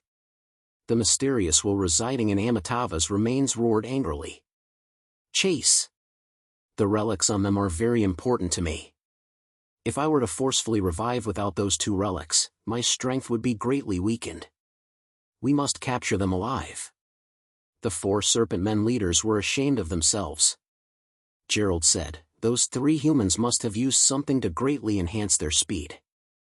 It's very difficult for us to catch up with them if we chase after them. We'll only get further and further away. We request to enter the wishing pool and teleport to the few paths that must be taken in the latent shadow maze to intercept them in advance." The mysterious will was silent for a moment before speaking again. "You're right, Gerald. We'll do as you say. In addition, summon all the elite warriors in the glimmering abyss and enter the latent shadow maze to conduct a carpet search. We must capture them. Also, that Ahan can be killed, but the other 2 must be captured alive." In the tunnel, Bai Xiaowen and the other two fled at full speed. With the bonus of marching strategy, the three people's physical strength decreased very slowly. While running, they still had the strength to breathe and talk. "Where are we running to?" Li Shui asked. "Isn't he the owner of the latent shadow maze? This maze is like his home. I'm afraid it'll be very difficult for us to escape through normal means." "I didn't say we were running," Bai Xiaowen said with a smile. "On the contrary, I'm going to enter the deepest part of the latent shadow maze, find the inner secret room, and obtain a crucial item." "What item?" Ahan asked, tilting his head. Li Shui also looked puzzled. Bai Xiaowen first showed Li Shui the main mission he had accepted, the secret of the latent shadow maze. Then, he said, "That crucial item is called the prophecy tablet." Ahan said in realization, "I've heard of the legend of the prophecy tablet. It's a treasure that contains miraculous power and is related to the fate of the entire world. The chosen one of the prophecy tablet will seize fate by the throat. That's the sentence in the holy book." Bai Xiaowen inwardly complained. The phrase "seize fate by the throat" sounded strangely familiar. Ahan quickly agreed with Bai Xiaowen's idea and wanted to help Bai Xiaowen obtain the prophecy tablet. Li Shui was a little dumbfounded when he saw the mission Bai Xiaowen showed him. Then, he asked in a low voice through the team channel, "Why don't I have this mission?" "You probably missed the time to accept this mission and automatically accepted the other main mission, the game of extraordinaries," Bai Xiaowen said. "Actually, I have a feeling that there was something fishy about the two main missions we encountered on the Nagerful. The real main mission was the secret of the latent shadow maze that I accepted." After a pause, Bai Xiaowen continued, "However, the laws of the spirit world were disturbed, causing the real main mission to have a description of data disorder, unable to determine. There's no doubt that the disturber was the mysterious will in the round table hall. Then, the mysterious will issued us a fake main mission."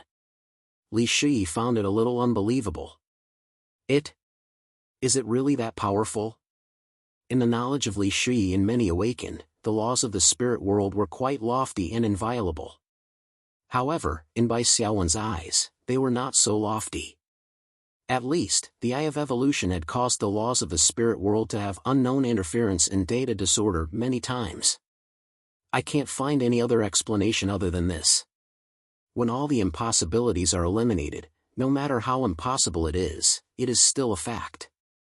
After a pause, Bai Xiaowen said, "Actually, it doesn't matter if you don't receive the mission. I'm the captain and also a ticket user. The time you stay in the spirit world is equivalent to the time I stay. You just have to lose the experience reward of a main mission. It's no big deal." Li Shui nodded in agreement. Then, he whispered, "I didn't expect Ahan to be a sensible person. With him joining us, we have another strong fighter. We're in luck." Bai Xiaowen smiled. "This is not luck." "Li Shui?" Bai Xiaowen explained, "Do you still remember the prefix of our spirit world ticket? It reduces the difficulty of the main mission by 50%, but the mission reward remains the same. This secret of the latent shadow labyrinth mission happens to be a main mission. Therefore, Ahan's choice to trust us wasn't accidental, but a reduction in the difficulty of the spirit world's laws within a moderate range." Li Shui understood. Bai Xiaowen said with a hint of emotion, "However, the second main mission triggered by the invitation to the Abyss Party is indeed much more difficult and doesn't match our level at all. According to my insight just now, Gerald, who played the role of the Great Devil, is actually a level 9 leader. The other 3 snake leaders are not weaker than Ahan either. If this mission has a difficulty rating, it must be beyond the S-rank main mission because the latent shadow labyrinth itself has terrain difficulty. Therefore, even with Ahan's help, there is still a chance that we will fail. It's better to be careful. There's a fork in the road ahead. Which one should we take?" Ahan, who was leading the way, suddenly stopped. Bai Xiaowen looked carefully. When he saw the fork in the road, he suddenly felt that there was an item in his storage space that was slightly hot. This was a sign that a connection had been triggered. Bai Xiaowen took out the item, and it was a fist-sized dark green vertical pupil. It was the eye of Amotawa, or rather, the so-called dragon's eye among the relics of the great dragon. The eye of Amotawa emitted a faint light, illuminating the two forks in front of them. Then, the dark green light converged into a thin line and shone on the dome of the tunnel, causing pieces of mud to fall down. "Look, there are words above our heads," Li Shui said.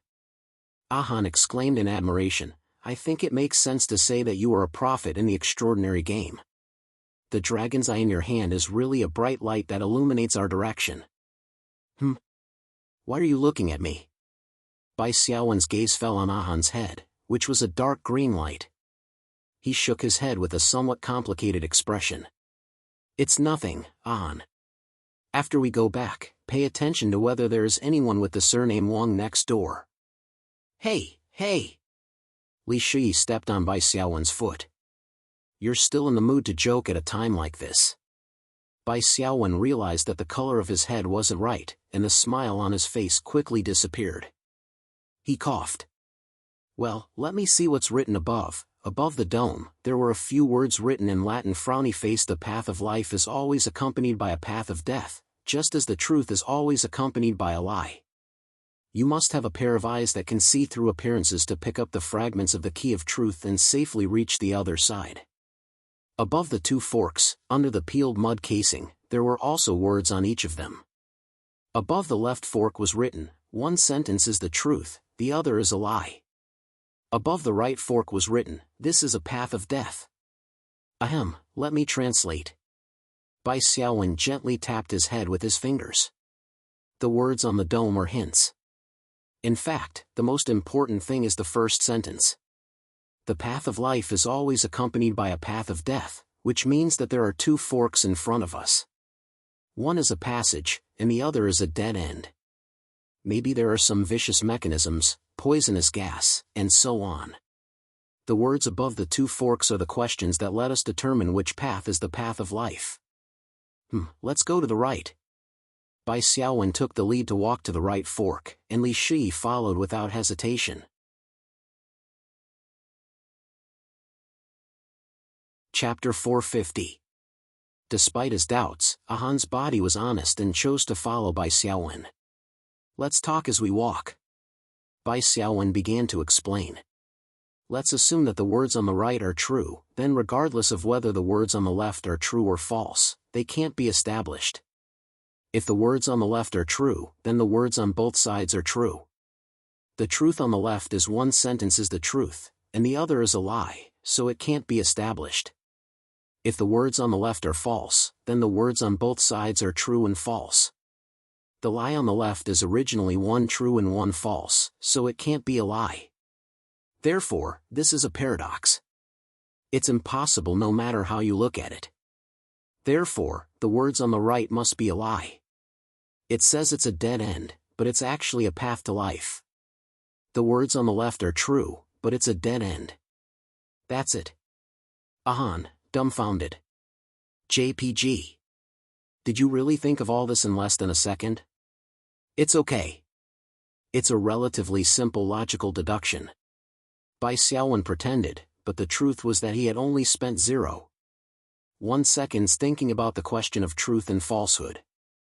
Bai Xiaowen and the other two continued to walk deeper into the latent shadow maze and encountered new forks. Under the illumination of the light of forgiveness emitted by the eye of Amitabha, a specious logical problem would appear at each fork, making the three of them think about which path to take. With the existence of the Bug, Bai Xiaowen, the originally complicated forks in the road became a smooth road. While hurrying along, Bai Xiaowen and Han had some exchanges, and Bai Xiaowen learned some of Han's past. With Bai Xiaowen's thick skin, the two of them became much closer to each other, and there was no need for them to address each other as Mr. or Your Excellency. "Han, why are you the sheriff of Hodgetown when you're so skilled?" Bai Xiaowen didn't say anything. Generally, the sheriff of a small town was mostly an elite model, and only in the capital of a kingdom would they be a leader model. Han was obviously stronger than a leader of the same level, so he shouldn't be in a place like Hodgetown. Han said, "Hodgetown is my hometown." "Wow, I see. Besides, there's a girl in your hometown that you've been thinking about day and night, right? Bai Xiaowen said with a smile. Ahan replied seriously, I met Jenny after I returned to my hometown. Then what did you do before? In the past. I was a mercenary. Ahan hesitated for a moment. Then, he probably felt that Bai Xiaowen was a partner he could entrust his life to, so he didn't hide anything. I'm a member of the Sword of Fire. After Ahan said the words Sword of Raging Flames, he didn't continue to explain. He probably felt that these words were enough. A moment of silence.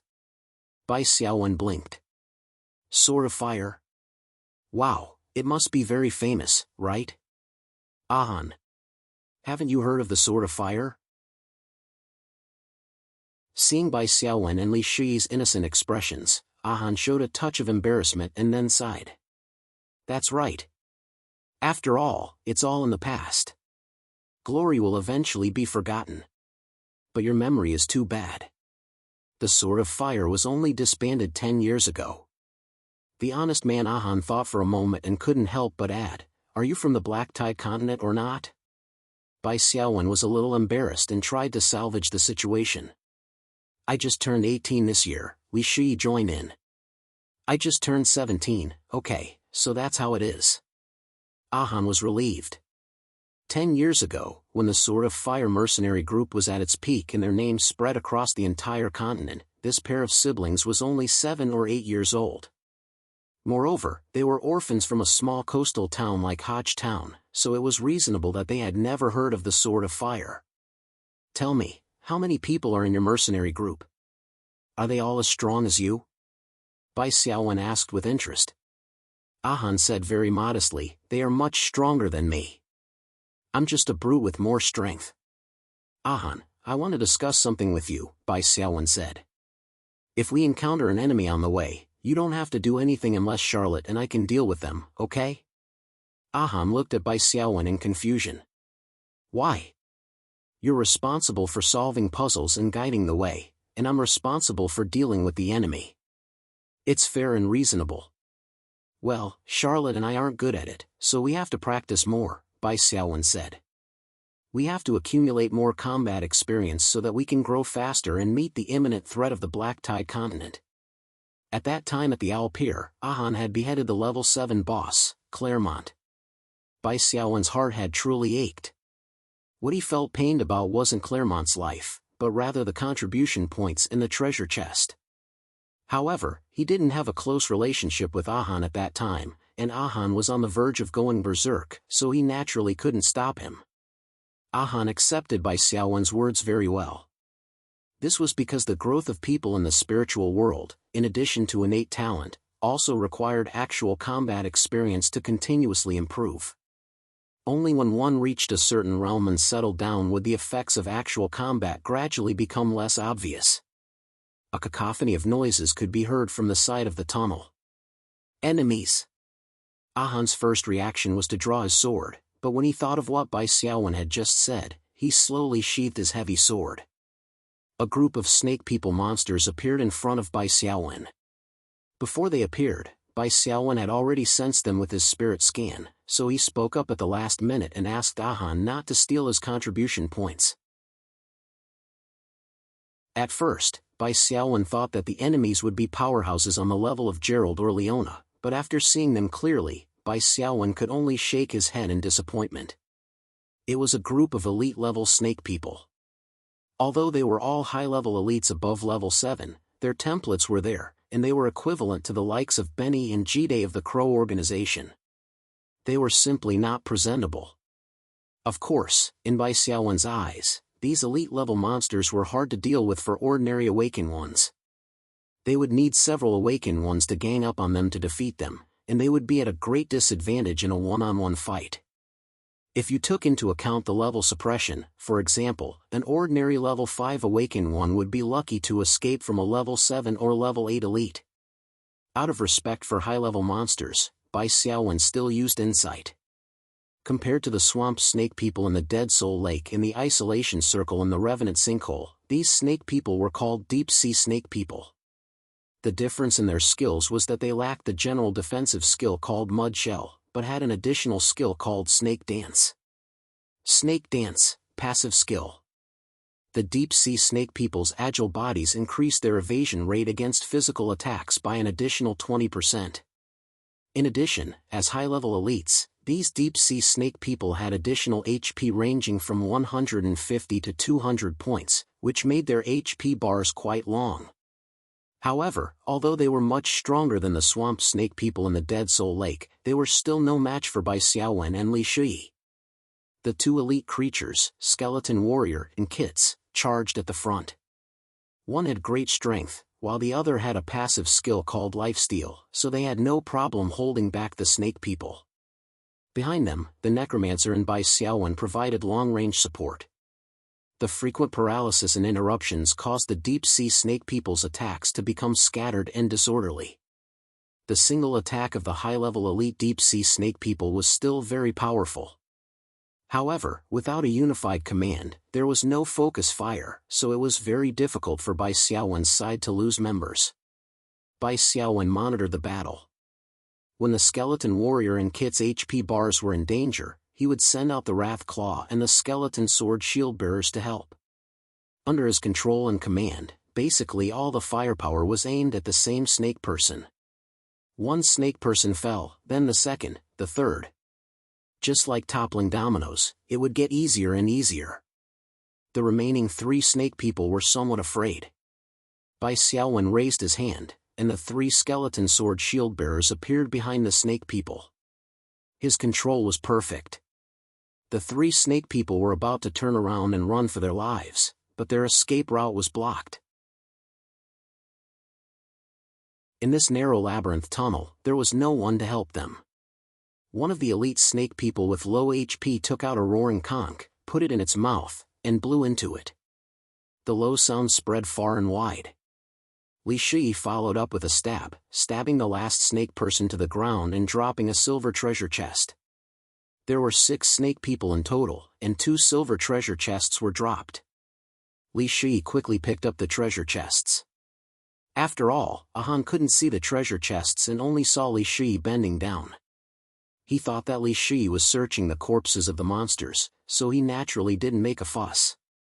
That snake person just now should be calling for reinforcements. There might be some powerful guys coming, like Gerald and the others in the round table hall, Han said. Bai Xiaowen laughed. It's good that they're coming. If there are only a few of them, we can just kill them. If all 4 of them come, we'll still have the acceleration effect, so we can just slip away. As an S-rank item, Marching Stratagem's acceleration effect lasted for 60 minutes. When Bai Xiaowen and Li Shui had just killed the elite snake people, they would rather spend more time wearing them down than using their big moves, which they had prepared for the snake people bosses. Moreover, Bai Xiaowen not only ran fast with the buff of Marching Stratagem, but also had strong combat strength, mainly thanks to the effect of stamina consumption halved. Thinking about it, Ro Orochi, which used to consume stamina, could only release 1 shot, but now he could release 2 shots. Not to mention other skills like Dark Brush. The 3 of them ran for a while, but the expected snake people reinforcements didn't appear. Even Han was a little doubtful that he had made a mistake in his judgment. When they reached the end of the tunnel, they saw an open space in front of them. This was actually one of the many halls in the latent labyrinth, like a hub connecting different tunnels. Be careful, I smell danger. Han's face was serious. He pulled out his 2-handed épée and looked around vigilantly. Hello, I've finally caught you, you cunning rats.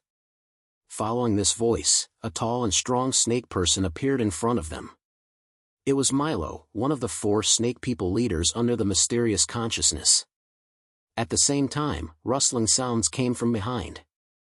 Bai Xiaowen, who had spirit scan, didn't need to look to know that another snake people leader, the coquettish snake woman Leona, was behind them. Only the 2 of you? Bai Xiaowen used insight and said, I'm afraid the 2 of you are no match for us. Milo, leader level 8, race, humanoid/snake people, profession, Amitabha warrior of faith, attributes, strength 70, agility 34, constitution 52, spirit 22, skill 1, current slam, omitted, skill 2, spear throw, omitted, skill 3, frenzied cleave. Milo wildly swings his trident, causing heavy damage to all targets in front of him. Targets with lower strength than Milo will be knocked back. Skill 4. Skill 5, Abyss Infusion Level 2, health increases by an additional 400 points, duration of abnormal statuses or control effects reduced by 40%. This Milo, his profession was exactly the same as Casares in the treasure space of the Dead Soul Lake. Even the skills detected were the same. The only difference was that there was an additional fan-shaped AoE skill, Frenzied Cleave, and a level 2 advanced leader general skill. The one who came from behind was Leona. Leona, leader level 8, race, humanoid/snake people, profession, Amitabha Charming Priestess, attributes, strength 29, agility 33, constitution 40, spirit 74, skill 1, Charming Serpent Dance, passive effect, Leona has an additional 20% dodge rate. Active use of this skill will reduce the hit rate of enemies who stare at Leona by an additional 50%. This skill requires continuous casting action, can be stopped at any time, and has no cooldown. Skill 2, Enchanting Figure. When Leona uses this skill, enemies within range will have a chance to have a test of will every 10 seconds. If they do not pass the test, they will be forced to stare at Leona. If they pass the test of will, they will not be affected by Leona's skill for 10 seconds, and will have an additional 10% during the next test of will. Skill 3. Skill 4. Skill 5, Abyss Infusion Level 2, omitted. This little fairy, Bai Xiaowen secretly complained. If Leona's skill was not included, her face would not be considered beautiful in the eyes of a normal person. Just the fine scales on the side of her face and neck were enough to make one's hair stand on end. Of course, Leona's body was still very good, especially the indescribable parts of her upper body that were almost naked. Other than the scales, there were only 2 shells on her body, and it was almost against the rules. After seeing the skills of the 2 leaders, Bai Xiaowen began to think of a strategy. If Leona did not have any offensive spells, then using the Evil Ghost would be a good choice. The battle with Casares had already proved that the Evil Ghost was the natural nemesis of violent warriors with low spirit.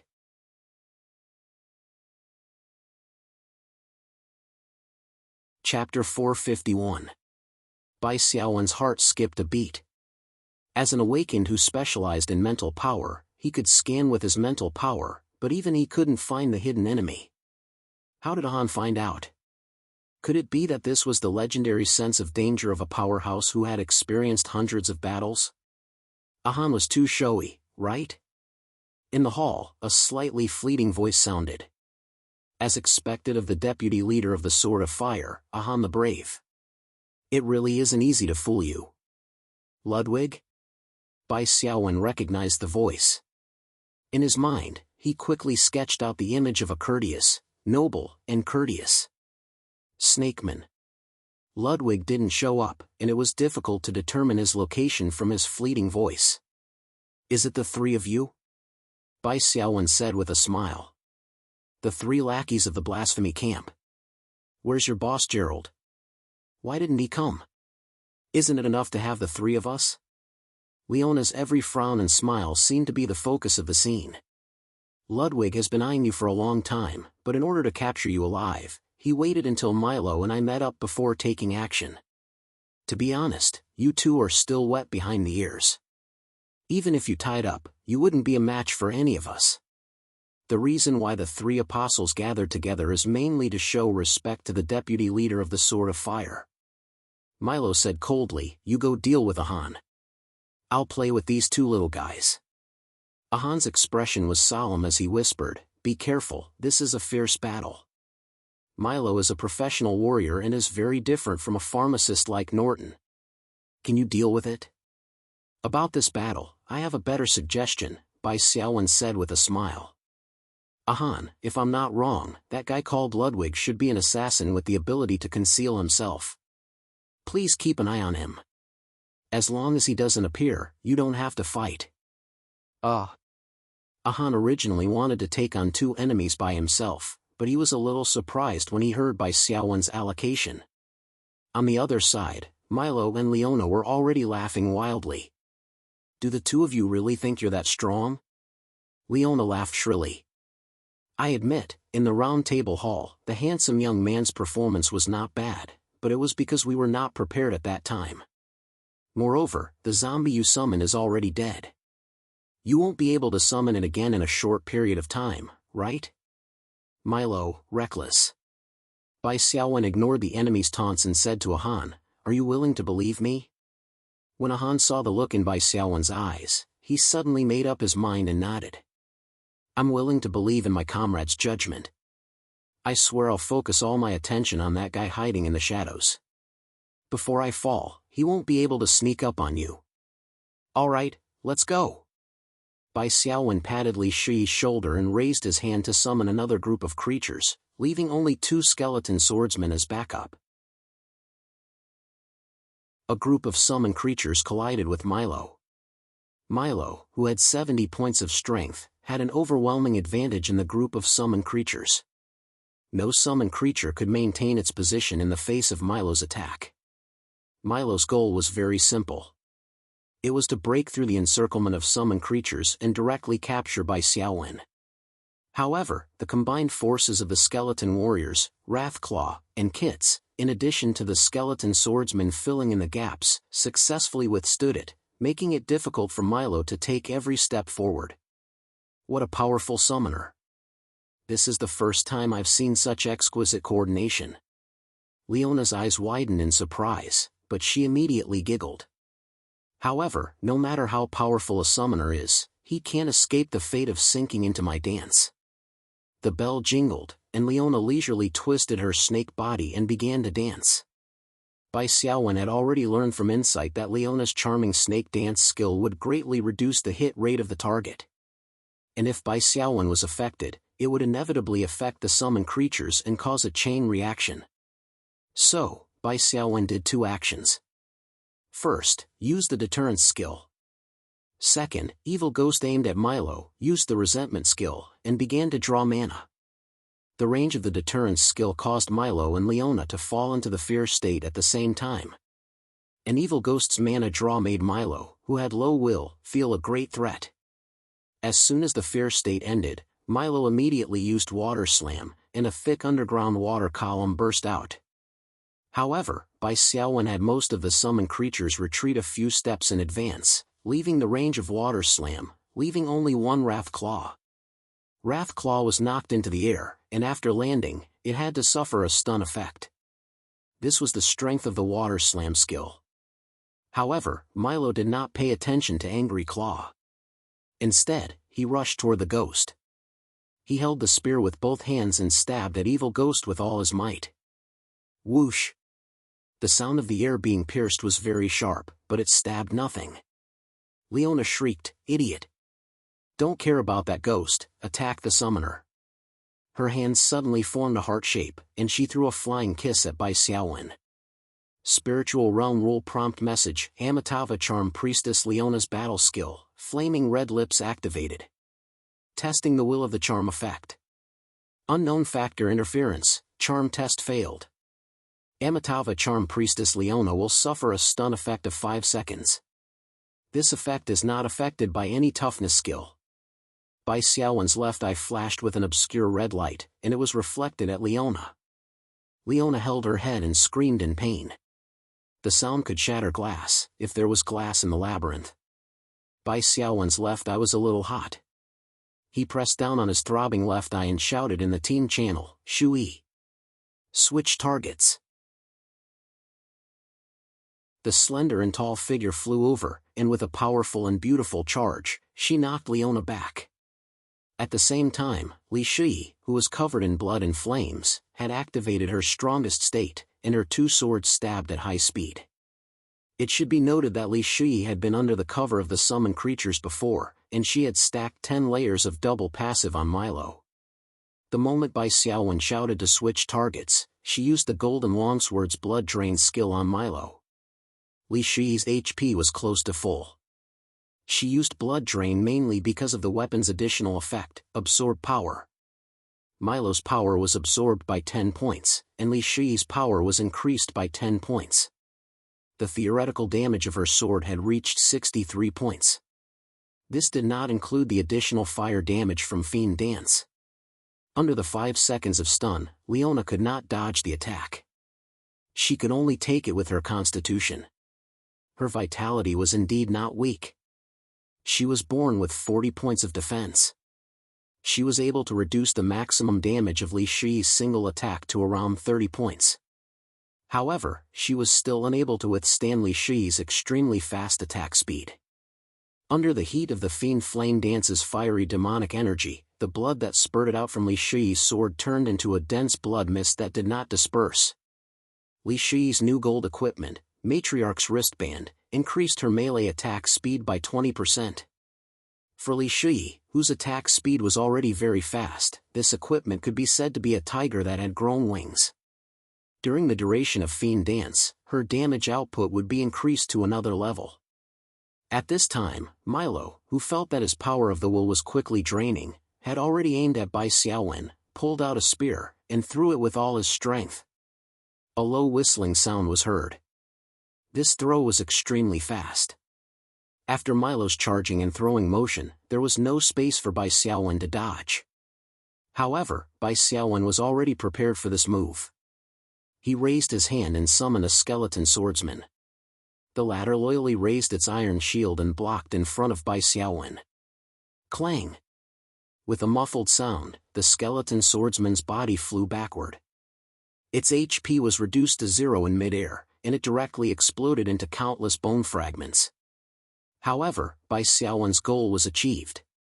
He did not receive the terrifying damage and control of this spear throw. While using the fixed-point airdrop to block the opponent's throwing skill, Bai Xiaowen also controlled the summoned creatures to continuously create wounds on Milo's body and reduce his HP. When the 5-second stun on the Charm Priestess Leona was about to end, the Wrath Claw stun caused by the current slam ended first. Bai Xiaowen immediately controlled the Wrath Claw, no longer caring about Milo. After howling to the sky, it turned around and pounced on Leona. Taking advantage of the last 0.5 seconds of the stun, it threw Leona to the ground. Howl and Suppress were the Wrath Claw's two most important skills. All the allies, including Ahan, were covered in a layer of blood-red light. Their attack power and attack speed increased by 20%. Bai Xiaowen activated Burst Shot and locked onto the Charm Priestess, Leona. Bullets flew out continuously, occasionally triggering the Blood Essence Stone's thirst for slaughter. The enraged Absoran's shadow pounced on Leona.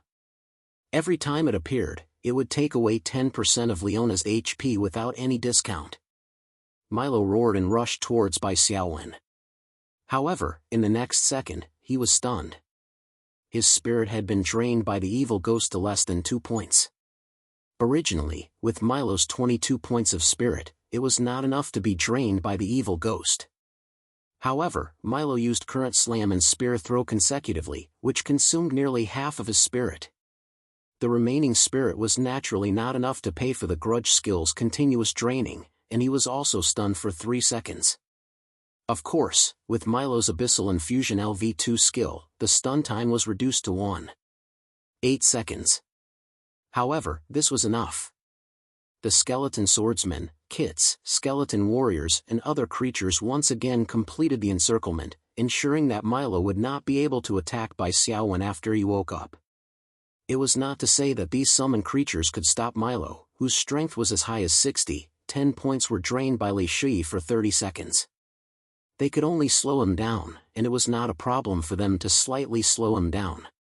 Bai Xiaowen also had the 40% movement speed bonus from the S-rank army marching item. His movement speed was faster than Milo's as he fought and retreated. Milo, who did not have spirit to use Sudden Strike, could not even touch the corner of his clothes. On the other side, under the focused attacks of Li Shi, Wrath Claw, Skeletal Fiend Arcane Master, Shadow Assassin and Bai Xiaowen, Charm Priestess Leona's HP was dropping rapidly. As soon as the Wrath Claw's suppression ended, Bai Xiaowen immediately used Charm Switch, Charm of Confusion. A yellow charm light shot out and stunned Leona again. The reason why Bai Xiaowen targeted Leona like this was because he saw Leona's skill in advance. If Leona danced with Charming Serpent Dance, everyone's attack accuracy would drop by half, and their damage output would be greatly reduced. This was unacceptable for a team that relied mainly on the kitchen knife style. So Bai Xiaowen would rather put down Milo, who had higher damage output, first to deal with the threat of Leona. Of course, for Milo, Bai Xiaowen had already controlled Evil Ghost to drain his spirit, reducing his explosive damage output to a minimum. Those who had played before knew that a power-type melee cleaver that could not use skills was basically useless in a team battle. And with Ahan suppressing Ludwig, who was hiding in the dark, Bai Xiaowen could play all his cards on the two bosses in front of him without worrying about being stabbed in the back. Ahan's participation showed that the 50% reduction in the difficulty of the main mission was indeed effective. Seeing Charm Priestess Leona's HP drop to the bottom and Faith Warrior Milo unable to get close to Bai Xiaowen, Ludwig, who was hiding in the dark, finally could not hold back. A shadow appeared behind Li Shui, followed by a cold light that stabbed at Li Shui's back. Ludwig was very sinister. He saw that Ahan was standing beside Bai Xiaowen, so he chose Li Shui as his first target. Spirit Realm Rule Notification, Amitabha Shadow Priestess Ludwig's combat skill, Backstab activated. The damage of backstab attacks is doubled. Ambush Amitabha Shadow Priestess Ludwig's passive skill, Critical Hit activated. The first attack from the Shadow State is guaranteed to be a critical hit. Ahan had been holding his heavy sword tightly. His back was bent, and his body was as taut as a bow. The moment the shadow appeared, he sensed danger with his extremely keen combat sense. He jumped out like a spring and slashed at Ludwig's head with his heavy sword. If Ludwig continued to attack Li Shui, he would definitely be hit by Ahan's sword. With Ahan's brute force skill and the crushing effect of his high strength, even if Ludwig did not die, he would be crippled and lose his ability to fight. Of course, Li Shui did not choose to take the risk. She directly activated the Shadowless Slash skill and instantly transformed into several phantoms that swept across the battlefield, becoming an untargetable target. Even if Ludwig chose to trade injury for injury, he would not be able to hit her. Clang!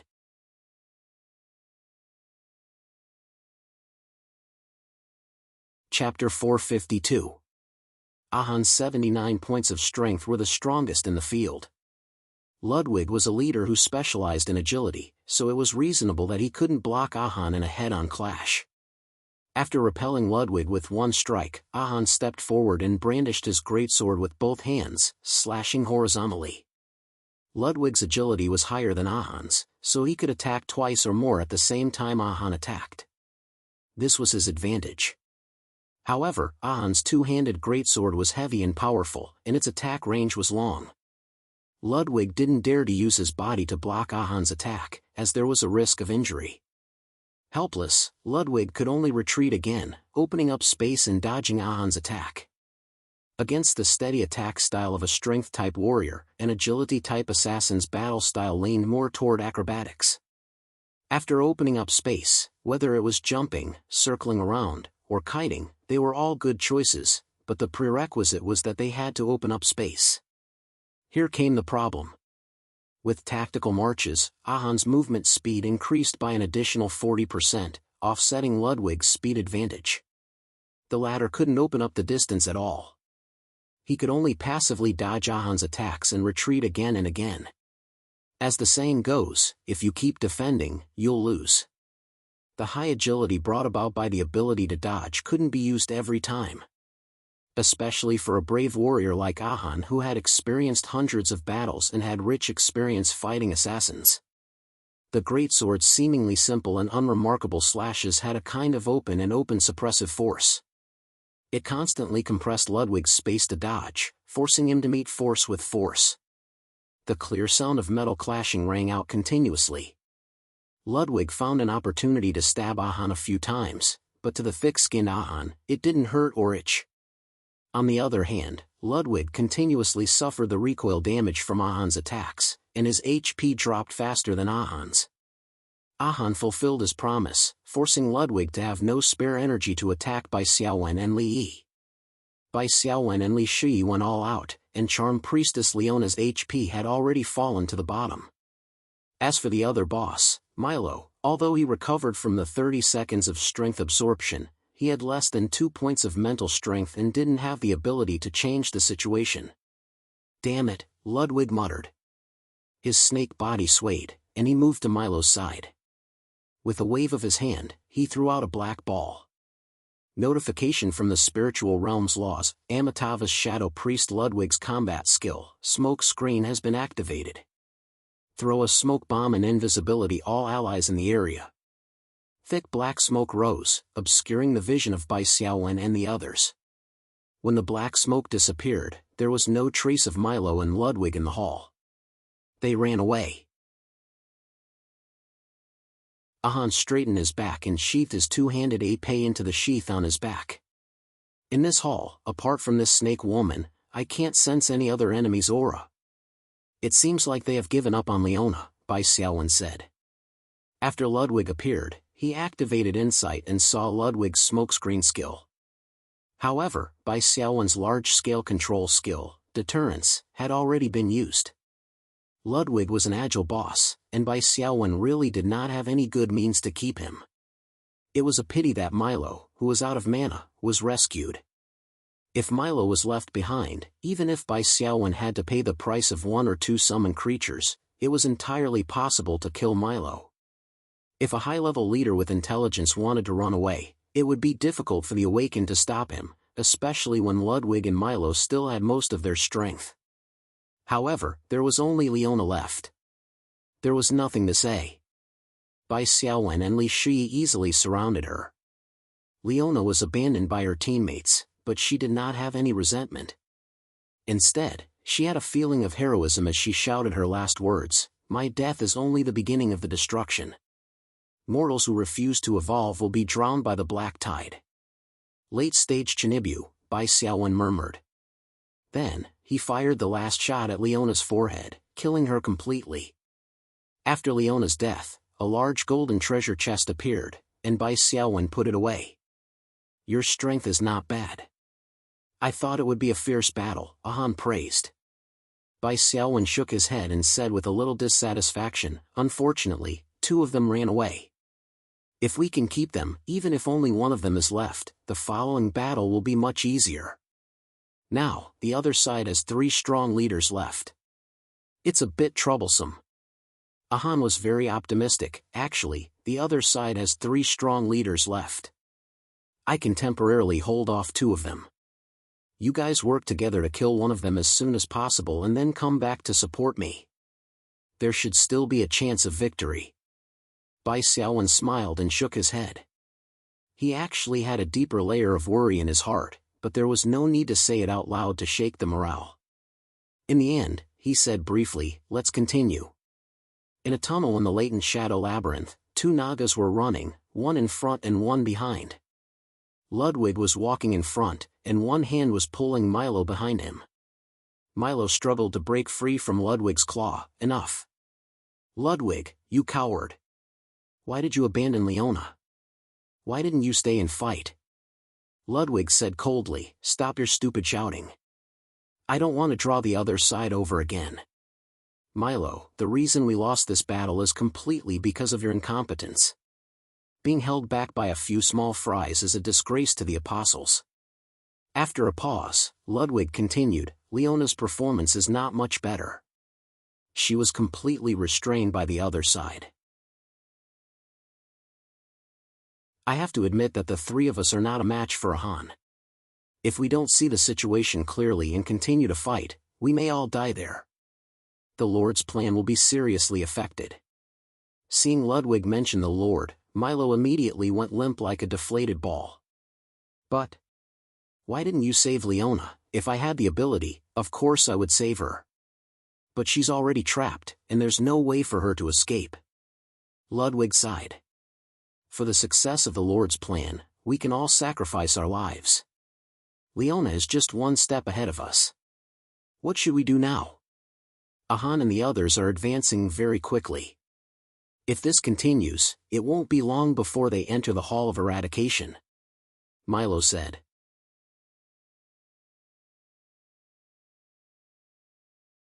Chapter 453. In the hub hall of the latent labyrinth, Bai Xiaowen and the other two continued to move forward. While Han was scouting ahead, Bai Xiaowen and Li Shi quietly opened the treasure chest that Leona had dropped. Leona's kill score was A, so she had 3 draws that would not be empty. You've received a special item, Legend of the Abyss, book. You've received a high-grade psionic crystal X7. You've received an equipment enhancement card, 4 stars.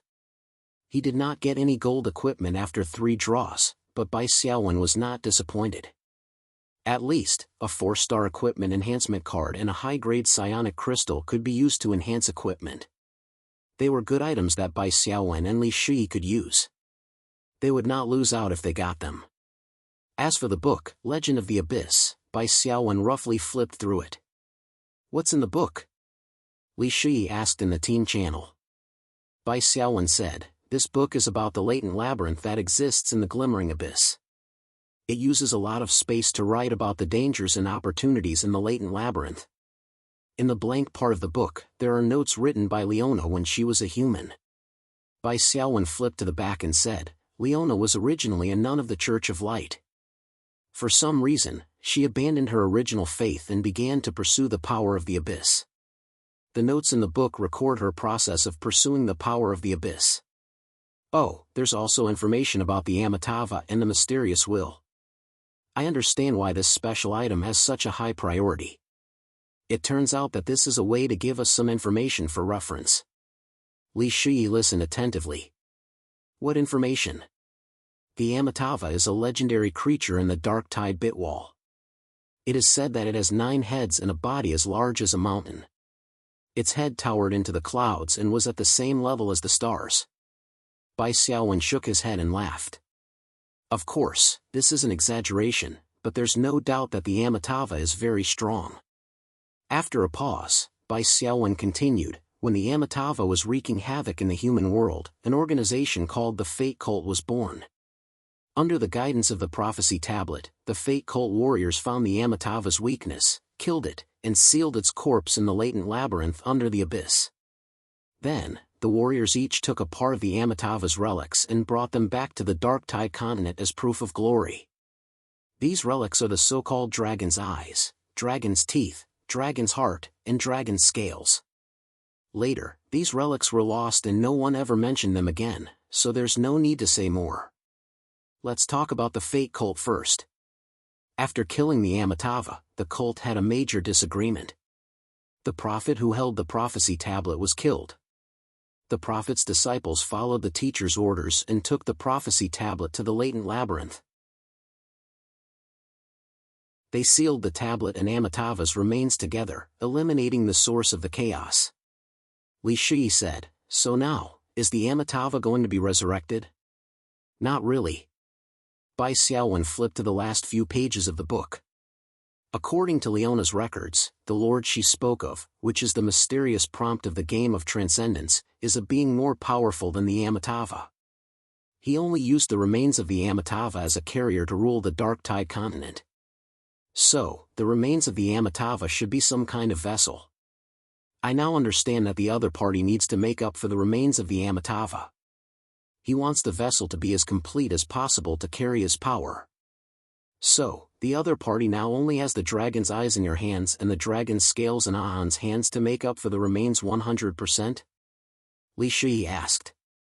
Yes, his transformation completion rate is now 80%. This is the result I saw with my insight, Bai Xiaowen said. I also suspect that the mysterious existence should know that you and I are outsiders and have a storage space. Unless I voluntarily hand over the eye of the Amitabha, he can't get it even if he kills me. Li Shi had a sudden realization. That's why he went through so much trouble to come up with this superhuman game. It's to trick you into taking the bait and sending your eyeballs to him. Bai Xiaowen nodded and then said with a little emotion, actually, if the other party uses reasonable means to make a normal transaction, it's not like I can't give him the eyeball as long as he can come up with something that satisfies me. The Black Tide continent is not Earth. Even if I cause a flood, I can just walk away. Li Shi could understand Bai Xiaowen's mentality. The awakened were basically mercenary in the spirit world. As long as they could get enough benefits, it was not a problem even if they had to become enemies with the entire plane. But the other party can't come up with anything good to exchange with me, Bai Xiaowen concluded. When I pretended to pray before, I received a hint about the abyss infusion. It can increase our strength. Not only can we increase our level by 1, but our template can also be upgraded, Li Shi said. If we can exchange for such benefits, we'll make a profit. Bai Xiaowen smiled and said, "You think too much." Well, this kind of enhancement is indeed possible, but the price is hard to say. We have to accept the other party's modification. If I'm not wrong, the prerequisite for accepting such a transformation is to offer one's entire body and mind to the other party and become the other party's most loyal servant. If we really do that, we may never be able to return to Earth and can only live on as a special person from the spirit realm. Bai Xiaowen thought of the modification technology of the Sound Nest organization in the King of Fighters plane world. During the modification, they would tamper with the target's memory and implant orders that were absolutely loyal to Sound Nest. He had always been wary of the so-called modification. Suddenly, An, who was in front of him, stopped. "There's another fork in the road. Come on, Prophet, show us the way forward," An said with a smile and a hint of humor. Bai Xiaowen stepped forward. This was a fork in the road. In front of each fork, there was a statue sitting cross-legged. The statue had a human face and a beast body. It looked inexplicably familiar. "These are sphinxes." "Sphinx?" Bai Xiaowen came back to his senses. "They can't talk, right?" The riddle of the Sphinx was a story that even children on Earth knew. However, the 3 sphinxes in front of him obviously couldn't be solved by guessing riddles. The eye of Amotoa emitted a turquoise light, and a prompt appeared on the dome. "The 3 guardians are in front of you. Guardians of the path of truth. Upholding the truth and being consistent. Guardians of the path of lies. Sometimes true and sometimes false, difficult to distinguish. Guardians of the path of death. Betraying the truth and full of lies. Travelers who have gone astray. You can tap the guardian's ears. Ask them where the truth lies. But each guardian's patience is limited. They will only answer one question. See through the facade and reach the essence. Make the most important choice in your life. I hope this is not the last choice." This prompt was rather long. Bai Xiaowen carefully read it twice and said, "It's another reasoning problem. I found that the creator of the Latent Shadow Labyrinth likes to play this game. We've solved several similar problems along the way. What does this text mean?" Ahan asked. "These 3 sphinxes are the guardians mentioned in the prompt. The 3 paths behind them are called the path of truth, the path of lies, and the path of death. Literally speaking, the path of death should lead to the land of death, and the path of nonsense should be the kind of twists and turns that will never lead to the end. We have to walk the path of truth." After a pause, Bai Xiaowen said, "The next text is the key. The guardians of the path of truth will never lie. The words of the guardian of the path of tongues could be true or false. The guardians of the path of death are the opposite of the path of truth. They will never speak the truth. Each guardian will answer a question. We have to think about how to ask them and get the corresponding logical information to infer the correct location of the path of truth." Li Shi said, "There are 3 of us, plus Keats, that makes 4. If each of us can get answers from the 3 guardians, can we ask a total of 12 questions? You're overthinking it. We're a team, and we only have 3 chances in total. We won't give you more chances. In addition, the questions we ask are probably limited. More than one question in a sentence, or more than one piece of information in a question, will also be ineffective. Otherwise, this fork in the road would be too simple." To verify his guess, Bai Xiaowen tapped the ear of the first sphinx and asked, "Where do these 3 paths lead to? Which one is the path of truth, which one is the path of lies, and which one is the path of death?" The sphinxes didn't respond. His guess was confirmed. Bai Xiaowen tapped his fingers and thought for a while. Li Shui and Han automatically entered salted fish mode and looked at Bai Xiaowen. There's no way to get the path of truth. I can only try. Bai Xiaowen stood up, walked to the Sphinx of the first path, and tapped its ear. What's the path behind you?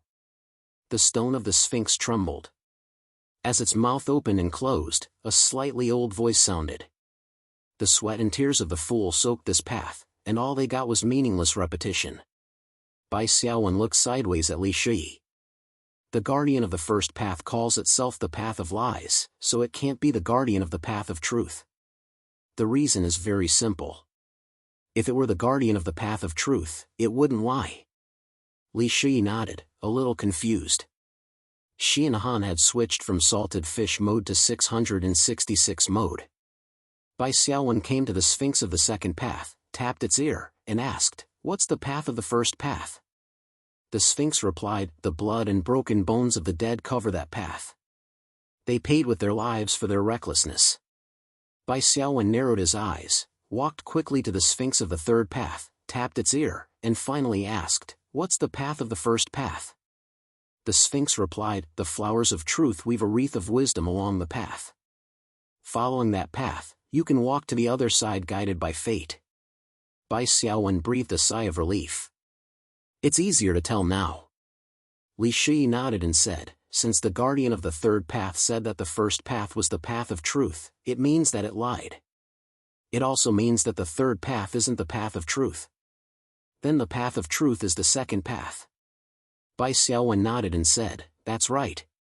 According to the guardian of the path of truth, we can still know that the first path is the path of death. Then the third path is the path of lies. Let's go. I feel that we're getting closer to our destination." Following the second path, the three of them walked forward. It had to be said that the interior of the latent shadow labyrinth was shockingly large.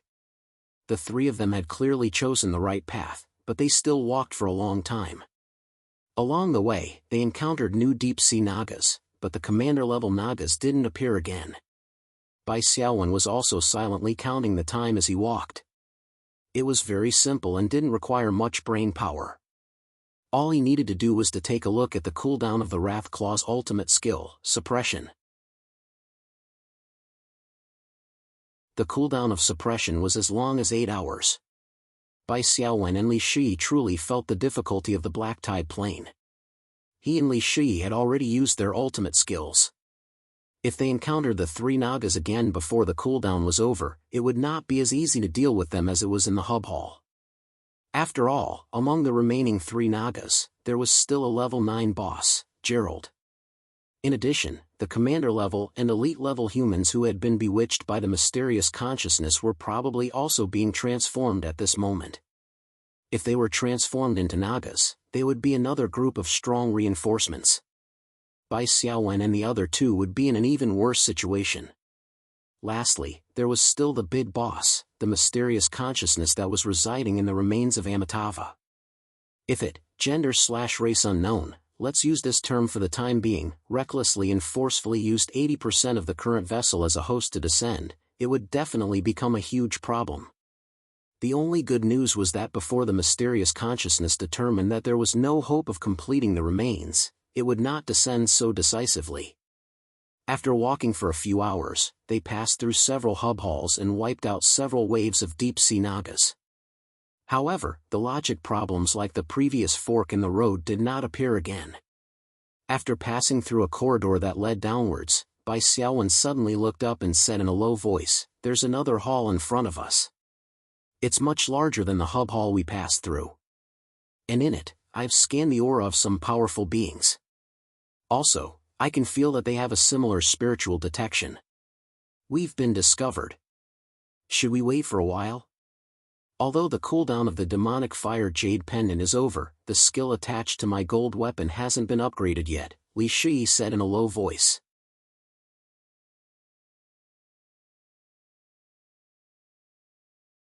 Chapter 454. Bai Xiaowen frowned slightly. He closed his eyes and spread out his spiritual power again. Soon, Bai Xiaowen opened his eyes. It's a little strange. The enemy has a master with high spiritual power.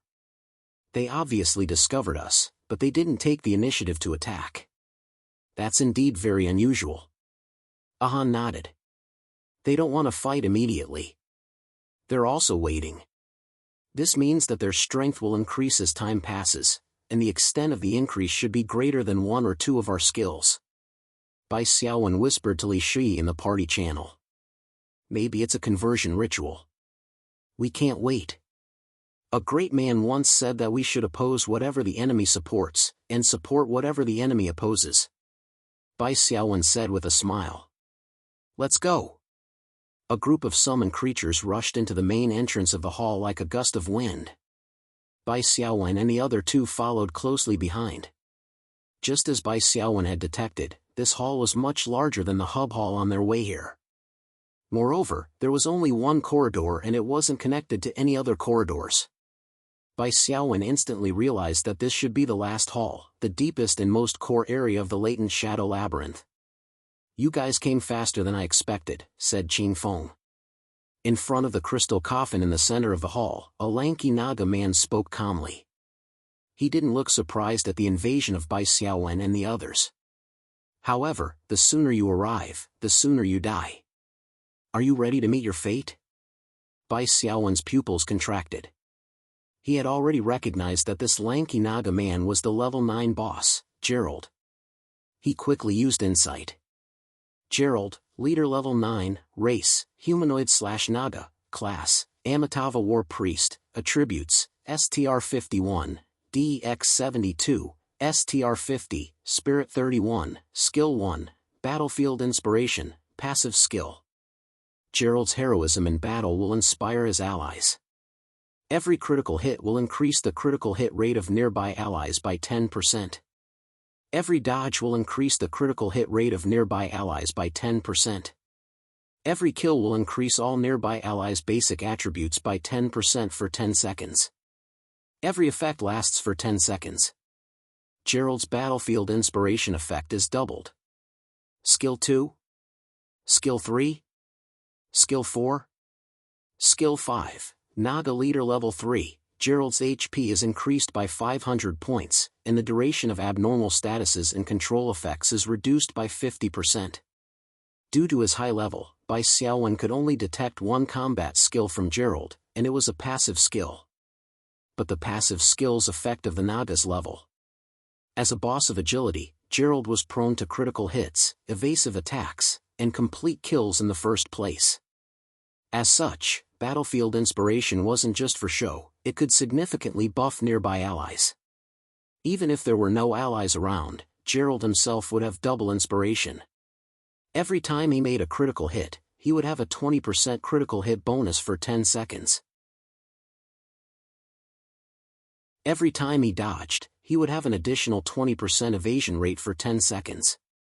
This made it easier for him to make a critical hit/evade, and constantly refresh the 10-second incentive buff.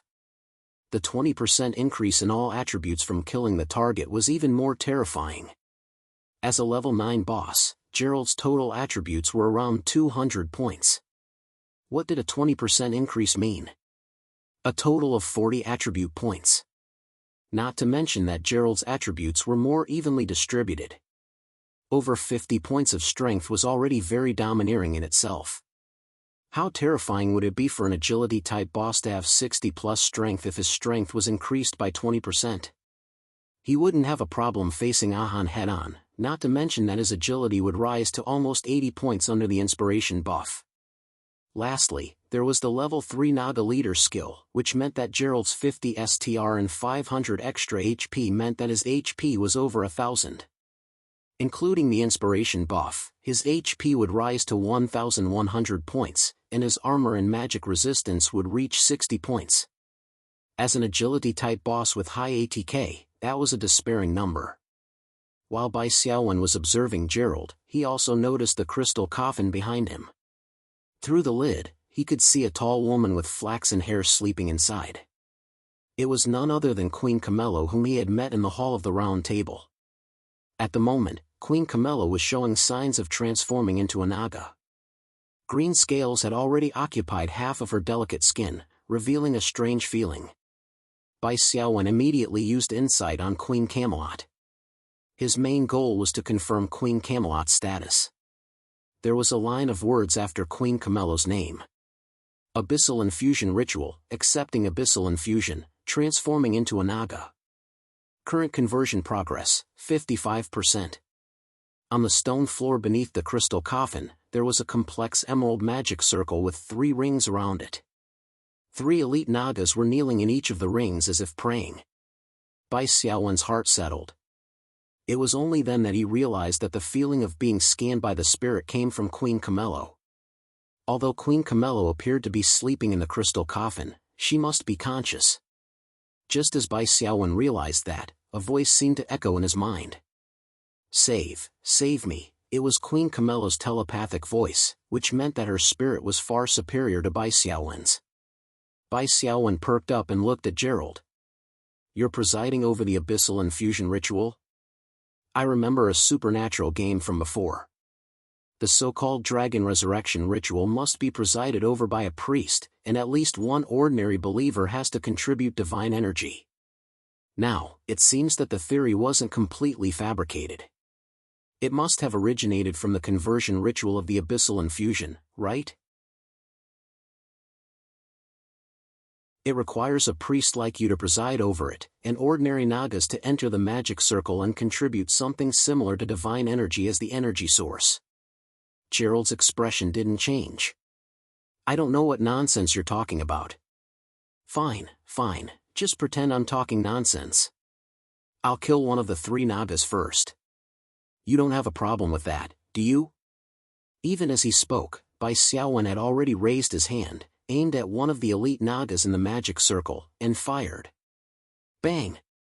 The gunshot rang out, but the Naga didn't fall or get hurt. A shadow suddenly appeared in front of the Naga, materializing from illusory form.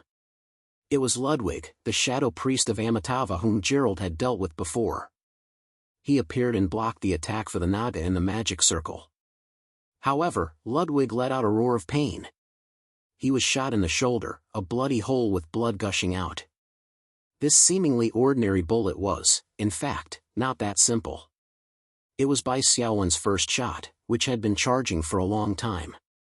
It carried the 100% cumulative critical rate of Yamazaki Ruji's combat gloves, the 250% critical damage bonus of the Desert Eagle, plus 4 special effect, and the special effect of ignoring armor, plus 7 penetration.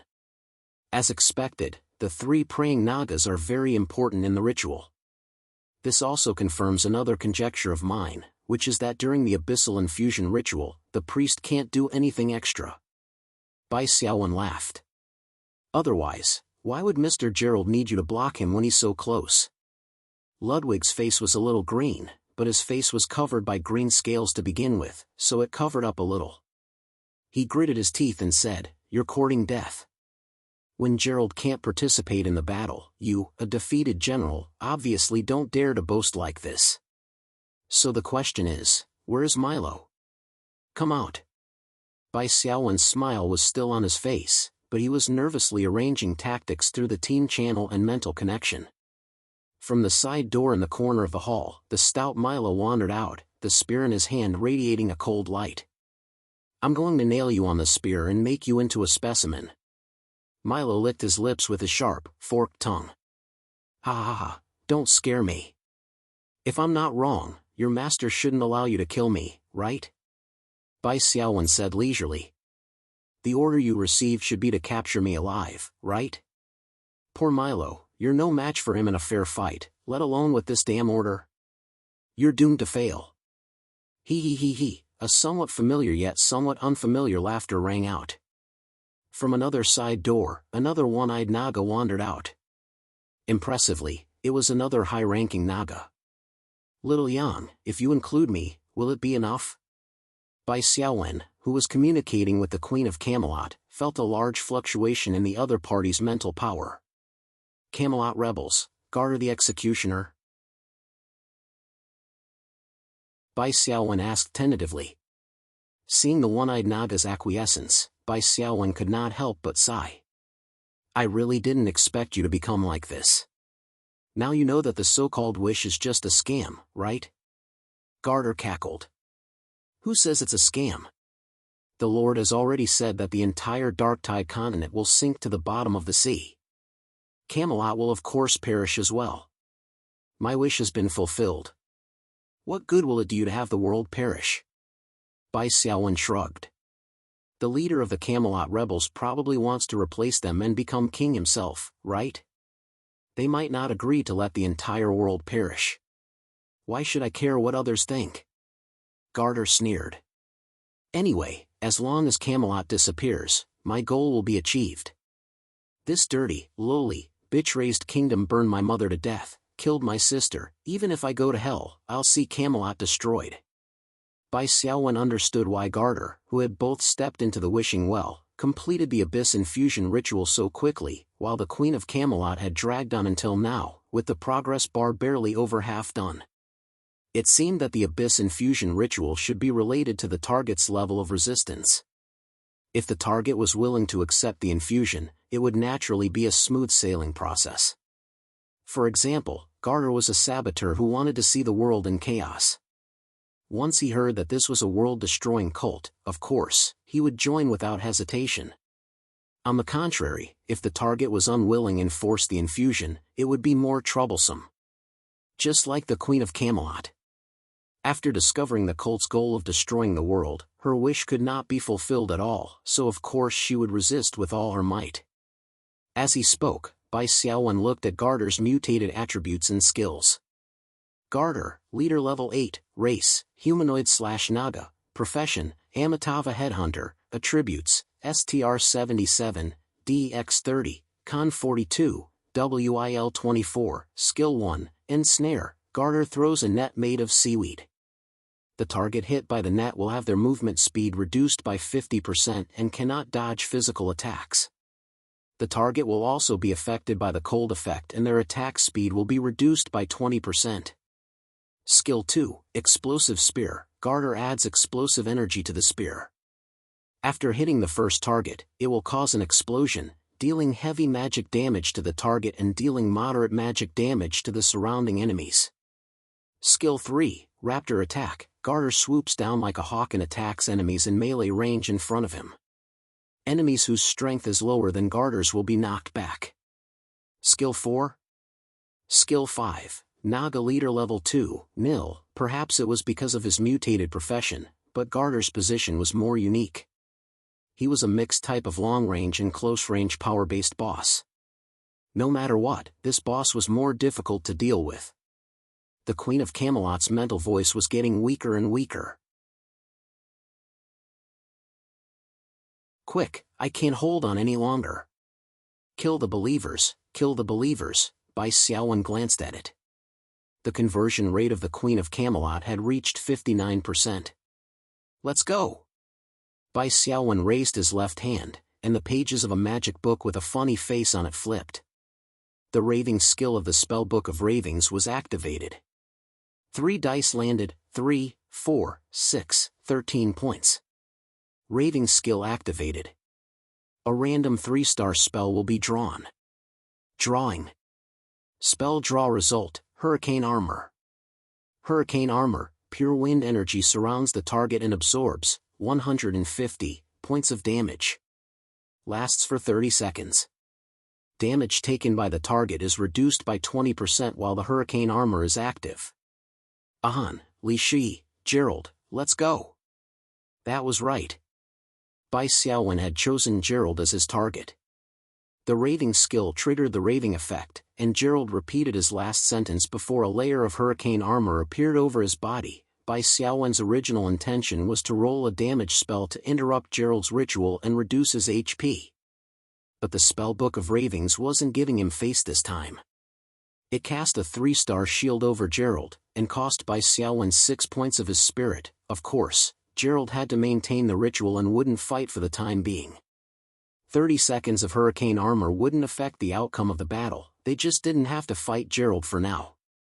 Apart from the loss of 6 points of spirit, the accident didn't have much of an impact. Of course, the way Ahan looked at Bai Xiaowen was a little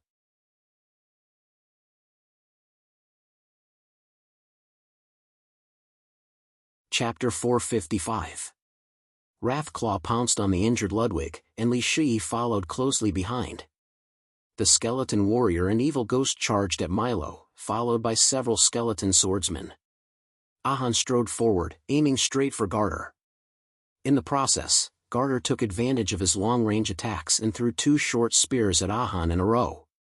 Ahan's footsteps seemed to have a special rhythm to them. His 2-handed heavy sword followed his footsteps, blocking horizontally and vertically. With 2 clangs, he blocked the 2 short spears without any hesitation, only suffering some damage from the recoil. With his strength and constitution, this bit of recoil was nothing to him. In the time it took to block these 2 short spears, Ahan had already closed in on Garter, and his pace slashed horizontally without any fancy moves. Garter stabbed forward with his spears. He was a strength-type boss, so he had no problem in both long-range and melee attacks. Ahan, who had 73 strength, wasn't too far behind him. As the metal clashed, both of their bodies shook. However, Ahan was a melee expert after all, and his brute force skills had an additional 20% damage bonus, so he was still much stronger than Garter.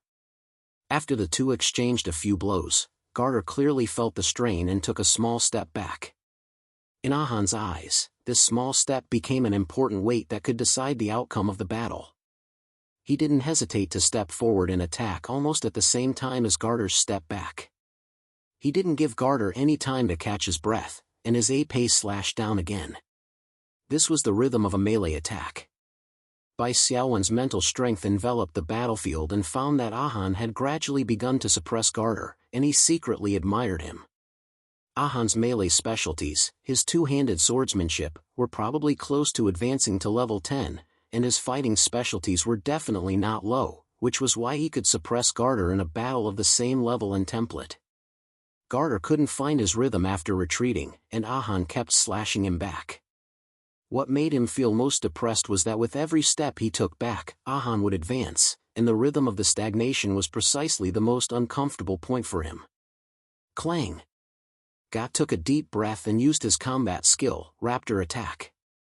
After the sound of metal clashing rang out, he finally stopped Ahan's momentum and evened the odds.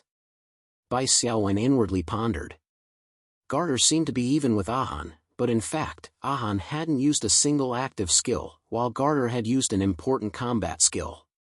It was easy to tell who was better at a glance. The vice leader of the Sword of Fire, Ahan, was indeed worthy of his reputation. Bai Xiaowen relaxed and focused on dealing with the other 2 bosses, Ludwig and Milo. To deal with Milo, Bai Xiaowen used the same trick again. The evil ghost raised its hand at Milo. Milo had suffered from evil ghost's mana and had been paying attention to evil ghost's every move. Seeing the evil ghost raise his hand, Milo immediately shouted and crushed a piece of green scale in his hand. With a soft pop, a bubble burst open and wrapped around Milo's body. Bubble Shield, block a single target spell. If successfully blocked, it will restore 30% of the user's mental strength. Duration, 5 seconds. With a snap, the bubble shield burst open. Milo sneered. Don't even think about letting me fall for the same trick a second time. This scale of protection was specially prepared for that despicable ghost of yours. However, as soon as Milo's voice fell, the evil ghost raised its hand again and activated the resentment skill. The familiar mental strength sucking effect came again, and Milo's eyes widened. How is that possible? I clearly used the scale of protection to block this spell. Bai Xiaowen shrugged. The evil ghost probably felt that its shoulder was a little sore and stretched. It didn't cast a spell just now. But my bubble shield was clearly broken. Milo roared. Well, it's the skill of another of my summons, sorry, Bai Xiaowen said. The necromancer's bony face had an innocent expression. Just now, Bai Xiaowen had made a feint, and the evil ghost had only raised its hand for a feint. The necromancer had followed up with Ghost Path. This was also a control skill, but it needed to pass a test of willpower. With Milo's level 8 willpower, the possibility of Ghost Path taking effect was very small. At most, it would make Milo's body stiffen for a moment. However, it was this useless ghost path skill that cancelled out Milo's bubble shield. Then, the evil ghost's mana-draining skill appeared again. At this time, Wrath Claw, Li Shui, and Bai Xiaowen worked together to deal damage to Ludwig. Wounds kept appearing on his body, and his health was rapidly decreasing. He shouted angrily, "Milo! What are you doing, chatting with the enemy?" Milo was in the wrong. He glared fiercely at Bai Xiaowen and swung his spear with all his might, trying to use normal attacks to open a path. He didn't dare to use skills because they consumed willpower. If he didn't have enough willpower left to drain 15 points of mana, he would be stunned. This wasn't a good feeling. Splash! Blood splashed as an elite Naga in the magic circle fell on its back. After that elite Naga fell, a graceful figure wrapped in black mist appeared. Bai Xiaowen's goal was actually the 3 elite Nagas in the magic circle. He already knew that the elite Nagas were the key to the Abyss infusion ritual, so he naturally had to destroy them. The Shadow Assassin patiently lurked and finally assassinated the elite Nagas, killing one in one fell swoop. Otherwise, if the Queen of Camelot, a spiritual-type leader, was turned into a Naga priest and used a few control and nerf skills, it would be one disaster after another. The Queen of Camelot's spiritual waves transmitted. "Thank you. I feel that the transformation is slowing down. If I kill another Naga believer, the transformation process will stop. If I kill all 3 believers, I will gradually break free from the influence of the ritual and regain my human body. Then I will be able to fight side by side with you." These words seemed to be very long, but through the spiritual waves, it only took 0.1 seconds. Bai Xiaowen sighed. "Keats!" Keats waved his sharp claws and attacked the remaining 2 elite Nagas with the Shadow Assassin. The 2 elite Nagas had to maintain their praying posture and couldn't resist, so they could only take the beating in vain. "Milo, call for reinforcements." As expected of the leader of the priests, Gerald was still able to maintain his composure in this unfavorable situation. Milo waved his spear and repelled the besieging summon creatures. He reached out and took out a bone whistle, blowing it fiercely. A chaotic clamor came from afar. Not long after, a team of elite Nagas rushed into the hall under the lead of Elite Naga. It was worth mentioning that when Bai Xiaowen saw the elite Naga's face, he actually felt a sense of familiarity. He tried to call out, "Mr. Ox?" That elite Naga was the second member of the Game of Extraordinaire, Mr. Ox Cook. He only glanced at Bai Xiaowen, expressionless. His serpentine body slithered over and blocked Keats' attack. The heavy force of the axe forced Keats back. Bai Xiaowen shook his head. Fine, another brainwashed one. There was no way to communicate with him. This new team of elite Nagas was indeed a bit troublesome. The battle on the field was now in a balanced situation. Gerald had to maintain the ritual and suppress the Queen of Camelot. God and Ahan were fighting one-on-one, and the outcome couldn't be decided for a while. As for the other 2 leaders, Milo was being held back and Ludwig was being beaten up. Bai Xiaowen was already doing his best to free up Keats and the Shadow Assassin to attack the elite Nagas in the magic array. The appearance of Cook's team of Nagas immediately put Keats and the Shadow Assassin in danger. They were unable to kill the praying Nagas. Fortunately, Keats had the ability to transform into a bat. His attacks had a blood-sucking passive. His own cursed body passive could also reduce some damage. The Shadow Assassin also had a racial passive that reduced physical damage taken by 50%. For the time being, there was no need to worry about survival. Looks like I still have to put in a bit more effort. Bai Xiaowen muttered to himself. He raised his hand and took out an item. He chose to use it. The item instantly shattered and completely disappeared. With a neigh of a horse, an elite terror knight covered in iron armor appeared and joined the battle. This item was the death's cry that Bai Xiaowen had obtained in the Cane Plain. Now that Bai Xiaowen's spirit had reached 50 points, the spirit bonus and profession bonus were also effective on the elite terror knight. This elite terror knight's strength was no less than that of a high elite monster. Compared to the mid-level elite terror knights in the Cane Plain, it was one size thicker. With a charge, the elite Terror Knight knocked Cook back. Then, with a sweep of its greatsword, the surrounding enemies were all within its attack range. A series of damage numbers appeared. Bai Xiaowen took a deep breath and took out the second item. It was a blood-red horn, and he suddenly blew it. It needed to be noted that when the same item was used consecutively, there was a cooldown time of 30 seconds. Different items did not have this restriction. This Bloodspear horn was also obtained in the Cane Plane. It was of a higher grade than the Death's Cry. It was a B-grade silver item. After a series of humming sounds, a group of Bloodspear troll ancestors appeared on the battlefield. Bai Xiaowen finally understood why the Bloodspear horn was rated as a silver item even though it was also a summoning item. There was a reason for it. This time, he had summoned as many as 10 Bloodspear clan ancestors.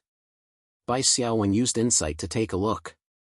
The Bloodspear ancestors had very high stats and were equivalent to elite creatures.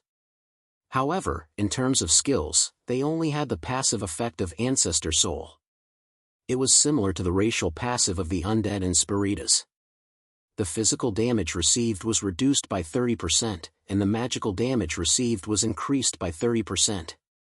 In other words, these 10 Bloodspear ancestors were equivalent to 10 super soldiers.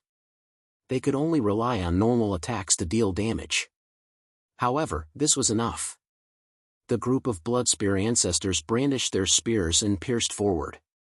They directly broke through the group of middle-ranked Nagas led by Cook, causing the scene to descend into chaos once more. In this small-scale melee, Bai Xiaowen's side naturally held the advantage.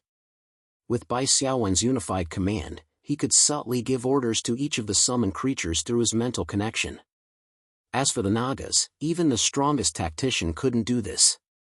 In the midst of the melee, Bai Xiaowen controlled the summoned creatures to prioritize killing the Nagas praying in the magic formation. The second elite Naga fell, and the progress of the abyssal infusion ritual came to a halt. Gerald's expression finally changed. "Ludwig! You will host the ritual in my place." Gerald roared angrily and suddenly stepped forward. He drew out 2 longswords and crisscrossed them vertically. A skeleton sword and shield hand that was attacking Ludwig turned into broken bones and dissipated. This attack had clearly triggered a critical hit. A faint yellow light spread out, and all the Nagas around were excited. Their critical hit rate and all their stats were increased by 10%. The yellow light on Gerald's body was the brightest. Under the double buff, he had an additional 20% critical hit rate and 20% all his stats. The negative consequences of Gerald's rash stop of the abyssal infusion ritual were also shocking.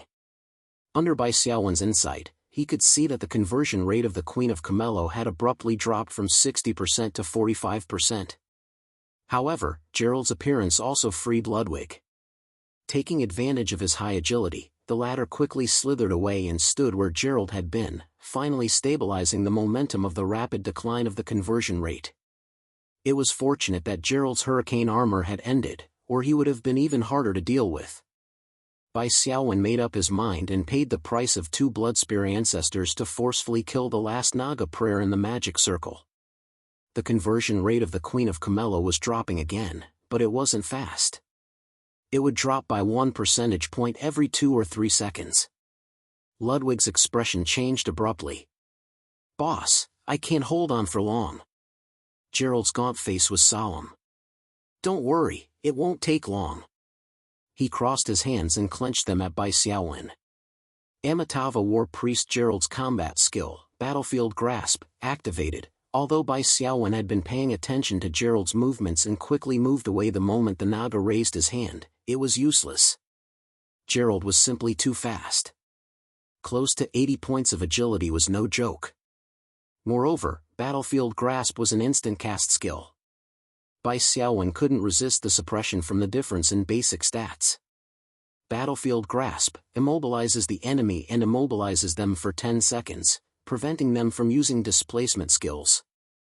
Inflicts 20 points of physical damage per second while immobilized. Beneath Bai Xiaowen's feet, a large yellow hand appeared and caught him directly. Every second, More than 10 points of damage, reduced by armor, appeared above his head. My Sincere Heart passive is stacked 5 times and reduces the duration of the control by 50%. This skill will immobilize me for 5 seconds. Should I hand over a dispelling item? Green Lotus Seed, mature, should be able to dispel the control. However, just as Bai Xiaowen was about to use the Green Lotus Seed, mature, he abruptly saw his status bar, immobilized for 5 seconds.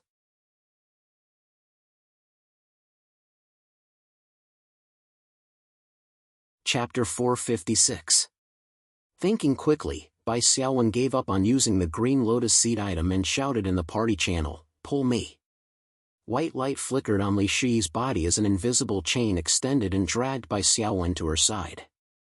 Gerald lunged at the spot where Bai Xiaowen had been, only to find that he was missing. By the time he turned to look for Bai Xiaowen, the 5 seconds of imprisonment had ended. It was the elite party's pull skill that had done the trick. It should be noted that the imprisonment effect could indeed prevent the target from using movement skills, but it couldn't prevent external forces from dragging the target. That was why Bai Xiaowen could be dragged away in the state of imprisonment. In those few seconds, Bai Xiaowen quickly browsed through the combat notifications that he had blocked before, and saw several records as expected. Frowny Face Kusanagi Sword's evolution complete. It is currently at Form 2. Passive ability, Sincerity's effect has been improved. Every level of Sincerity reduces abnormal statuses and control effects by 15%, up from 10%. Active ability updated. Please choose an ultimate as a combat skill. Once selected, it will take 3 days before you can choose another ultimate. Bai Xiaowen was pleasantly surprised. He didn't expect that the Kusanagi Sword's upgrade would be completed in the middle of the battle. The reason he hadn't received any notifications about the upgrade was that Bai Xiaowen had temporarily blocked that information while in combat, and only received information about combat skills that the enemy was using based on his insight talent. As for Bai Xiaowen's reason for doing so, it was very simple. During a fierce battle, constant information that had nothing to do with combat would affect one's performance, especially for a summoner like Bai Xiaowen who had to multitask. Bai Xiaowen quickly glanced at the active ability. There were 3 options in total. Ultimate, Oversized Yuki Orochi. When unleashing Yuki Orochi in a state of berserk, it consumes a charge and consumes a corresponding amount of stamina, that is, the stamina required to unleash a normal Yuki Orochi. Oversized Yuki Orochi's range of fire damage is doubled. Targets within the fire area will suffer double damage, increased from a normal Yuki Orochi. Ultimate, Kusanagi, consumes a charge and consumes a corresponding amount of stamina. Charge forward and lunge behind the enemy, grab the target by the throat and throw him to the ground. Summon a series of pillars of fire at the landing point to cause the enemy to be sent flying. Ultimate, Scorch, consumes a charge and consumes a corresponding amount of stamina. Throw a series of punches with both hands to attack the enemy in front of you, and a kick to send the enemy into the air. Explode the fire energy accumulated in the enemy's body in a single burst, causing a large amount of damage. Bai Xiaowen did not hesitate to choose option A. Now that he was in the middle of a fierce battle, there was no time for him to slowly familiarize himself with other moves. Moreover, Orochi's AoE fire damage was originally very useful, and it was also in line with the current situation. The passives of the dragon's passive, which was up to a 75%, was the most. Its effect: 75% controls. Bai Xiaowen's control immunity wasn't much worse than Kyo Kusanagi's back then. Gerald's attack missed, wasting a control skill with additional damage. However, he wasn't discouraged at all and charged again expressionlessly. Under Bai Xiaowen's control, the remaining 8 ancestral souls of the Bloodspear clan blocked in front of him and stabbed him repeatedly with their spears, forcing Gerald to deal with the summoned creatures blocking his way first. Gerald's strength was indeed tyrannical. It took him almost 2 seconds to kill one of the ancestral souls of the Bloodspear clan. His critical strike rate bonus and all his attributes were uninterrupted, and there was even a 20% increase in evasion rate.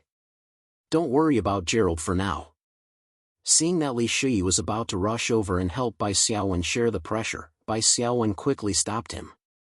Kill Ludwig first. Ludwig had already taken a critical hit from Bai Xiaowen's gun and was being focused on by Li Shi and the Wrath Claw. His HP had dropped to half. He had taken over Gerald's position to free up this powerful combatant and give himself a chance to catch his breath. Gerald had fought beside Ludwig at first to protect him.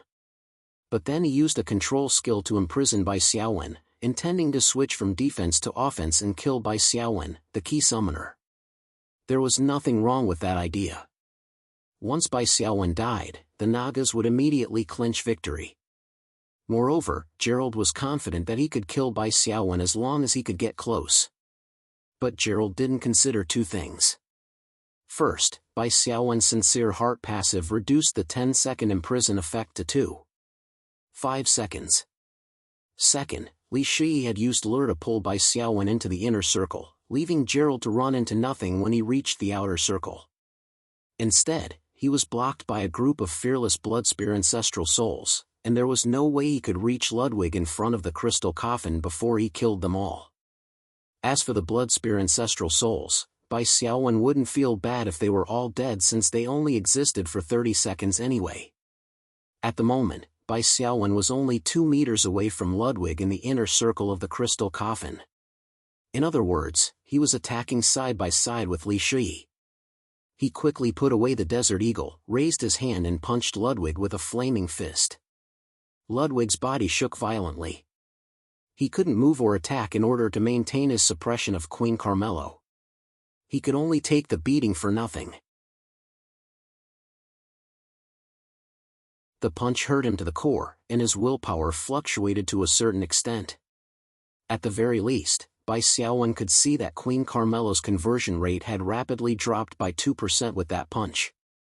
It would be a waste not to hit such a free punching bag who had no one to protect him. The green scales on Queen Carmelo's body faded at a visible speed, revealing her originally white and flawless human skin. Ludwig cried out for help, "Boss Gerald! Help me!" He was extremely sullen right now. If he hadn't been tasked with suppressing Queen Carmelo, he could have used his advantage of high agility to move around and dodge. He wouldn't have been beaten to this extent. Gerald let out a shrill howl and suddenly threw out the dual blades in his hands. With a shrill sound, the twin blades turned into 2 1-foot-wide blades that cut through the crowd in a straight line. One by one, the Bloodspear clan's ancestral souls fell down. This was clearly another powerful combat skill, but Bai Xiaowen didn't have the time to care so much. He seized the opportunity to beat up Ludwig. Together with Li Shi and the other summon creatures led by the Wrath Claw, they quickly pushed the level 8 leader's HP below 200 points. Gerald's double-edged will spun and returned to his hand. At this moment, 7 of the 8 Bloodspear clan's ancestral souls had fallen. Gerald expressionlessly chopped up the last ancestral soul. Just as he was about to charge over, a blue light suddenly appeared in Bai Xiaowen's hands and shot over. Talisman switch, imprisonment talisman. As long as it hit, even if Gerald had a 50% reduction in stun time, he would still be imprisoned for more than 3 seconds. Gerald quickly moved to the side, his positioning excellent. Even so, Bai Xiaowen's meditation specialty had reached advanced level 5 and had 25 degrees of skill modifier.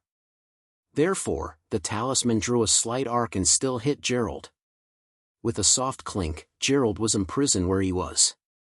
In these 3 seconds of imprisonment, Gerald could only watch as Ludwig was beaten up by all sides. The latter's HP dropped rapidly, and under the explosion of Li Shi's fiendish dance and Mark of Thunder, the last few dozen HP fell to 0, and he fell to the ground with a thud. Crash!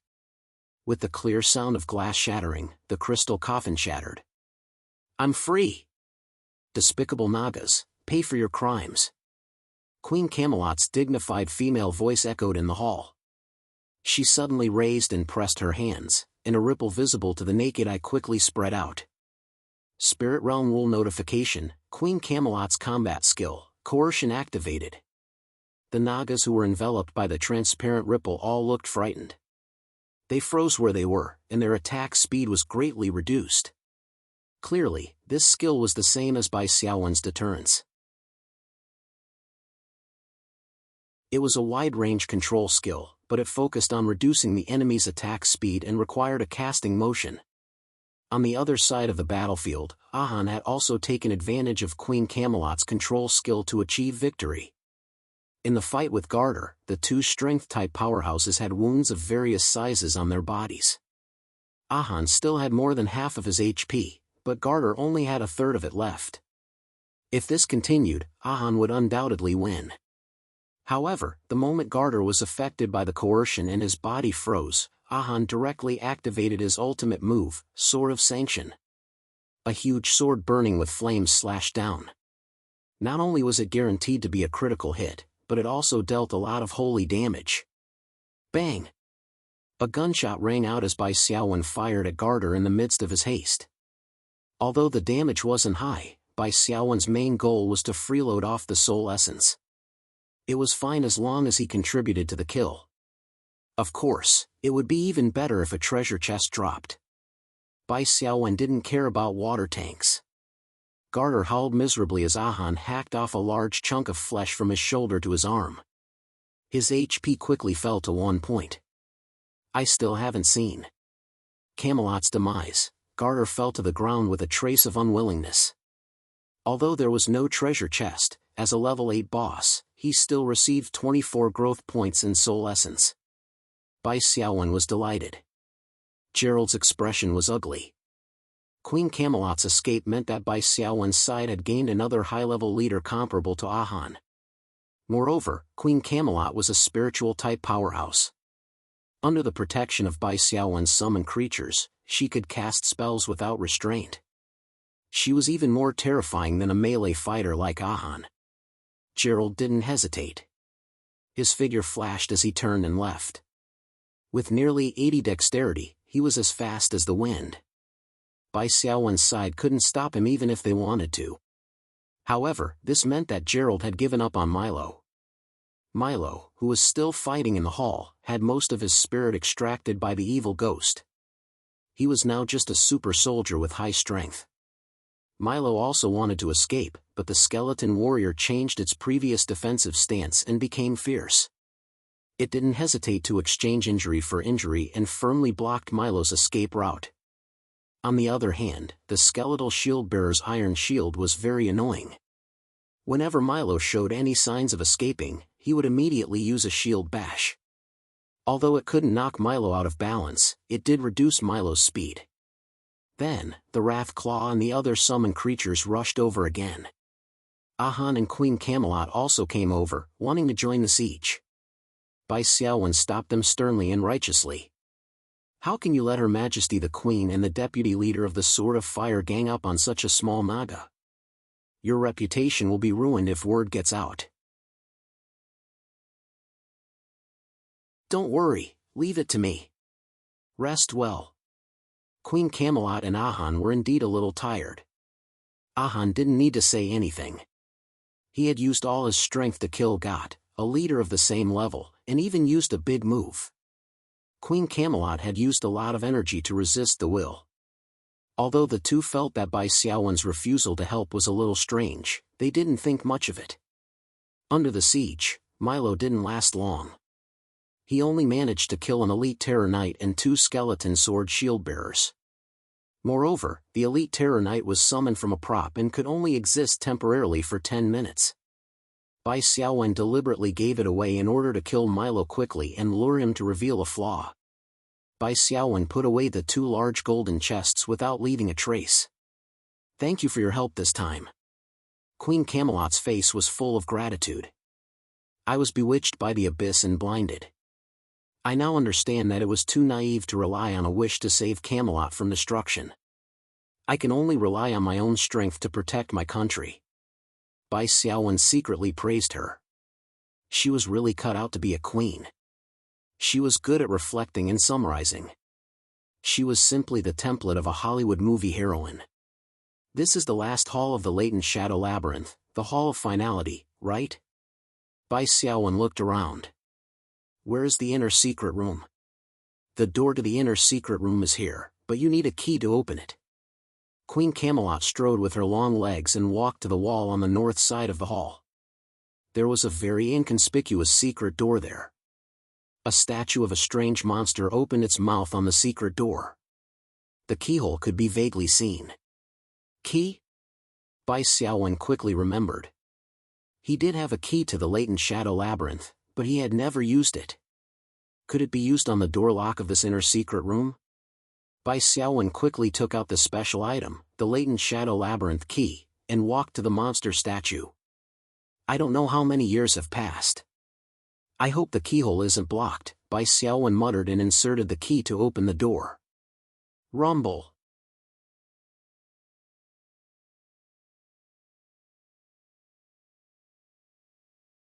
Chapter 457.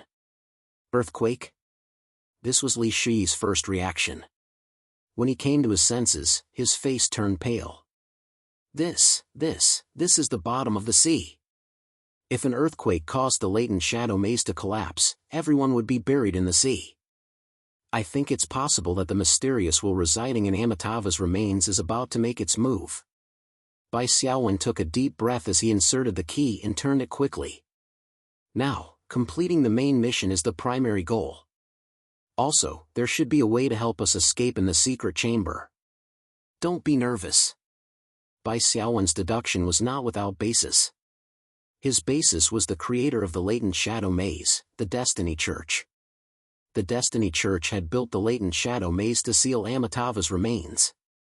After the seal was successful, there should be a way to enter and exit the secret chamber in the latent shadow maze. Otherwise, how could one explain the prophet's disciple entering the secret chamber and sealing the prophecy tablet here?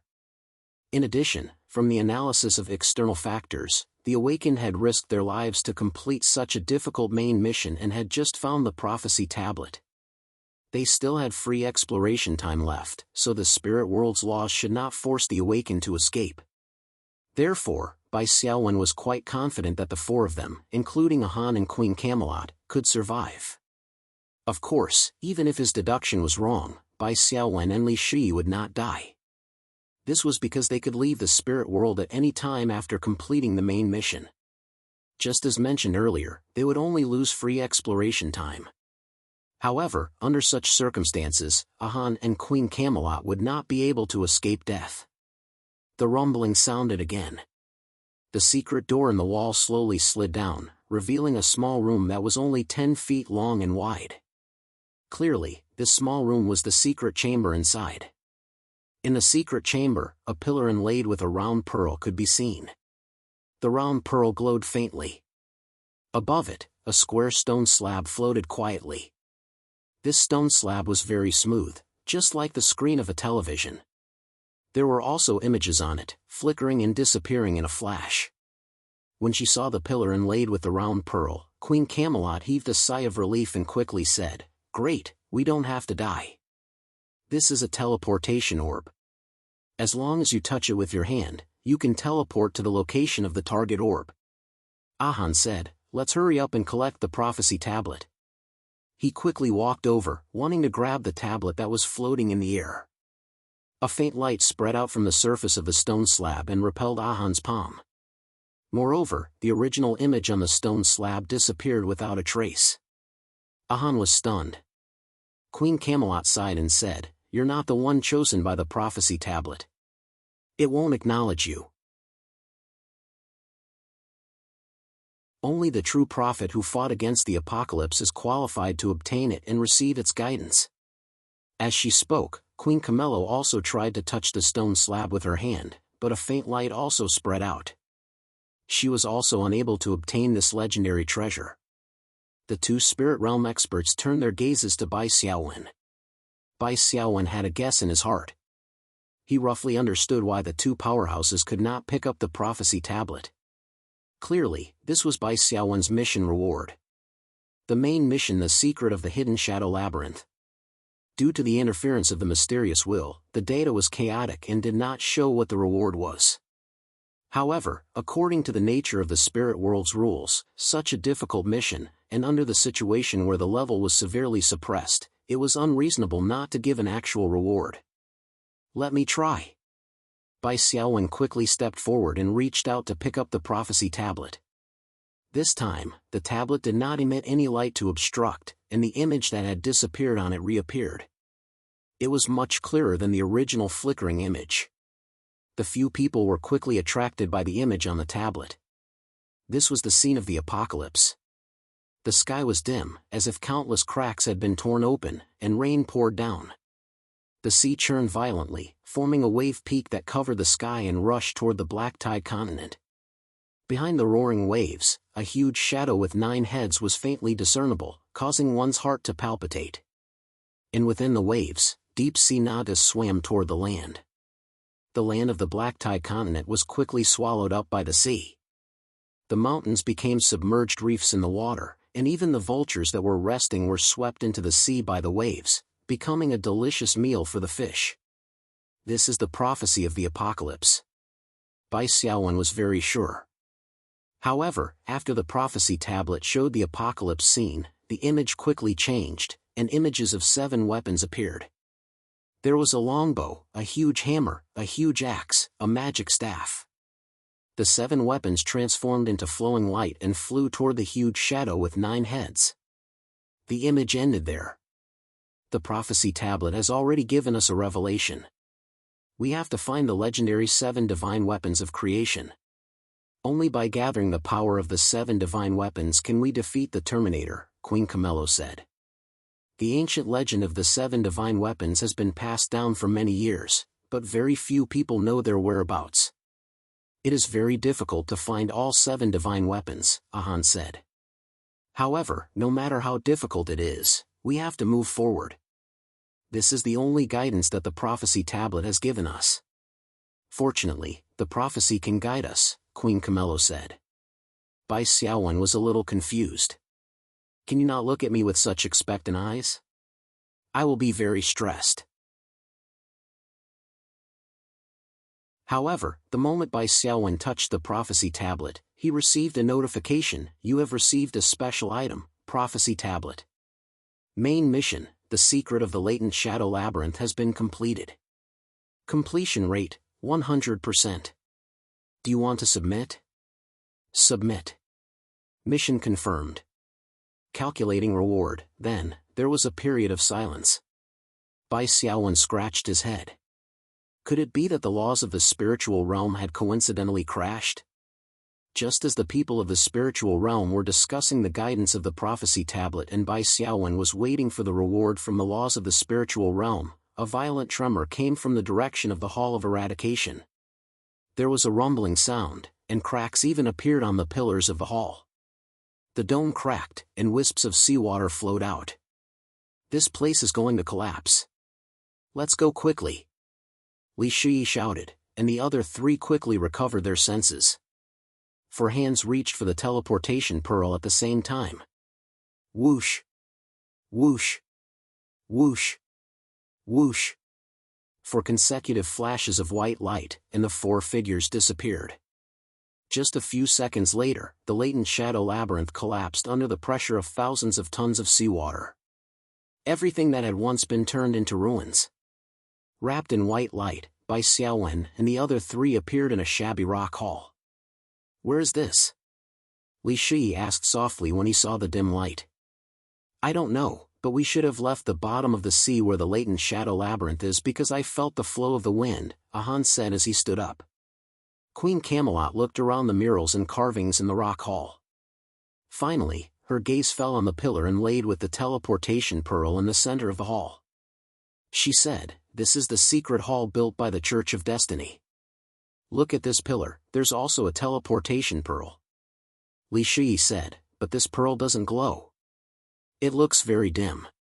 Because the pearl on the other side has been destroyed, Queen Camelot said with a hint of relief. This means that the inner secret room has been destroyed, and the latent shadow labyrinth has collapsed. Fortunately, we escaped in advance. Bai Xiaowen was just about to say something when his expression suddenly changed. He received a notification from the spiritual world's laws. Reward calculation completed. You have received an additional EXP reward. Bai Xiaowen looked at his combat EXP bar. Good lord, it had risen to 91% of level 5. The EXP awarded by this mission was a little scary. It looked like it was no less than the EXP from a hero mission. However, when he thought about all the incredible and strange things he had experienced in the process of completing this mission, it was reasonable to have such an EXP reward. The spiritual world's laws had been disrupted by the mysterious will residing in Amitabha's remains. There was even a fake main mission, Extraordinaire Game. If it wasn't for the fact that the Eye of Evolution also had the priority to break the rules, Bai Xiaowen might have died this time. This was very unfair to the Awakened. It was beyond the abilities of almost all Awakened. However, Bai Xiaowen still successfully completed the mission in the end. The completion rate was as high as 100%. Therefore, the additional rewards given by the spiritual world's laws had a certain degree of compensation.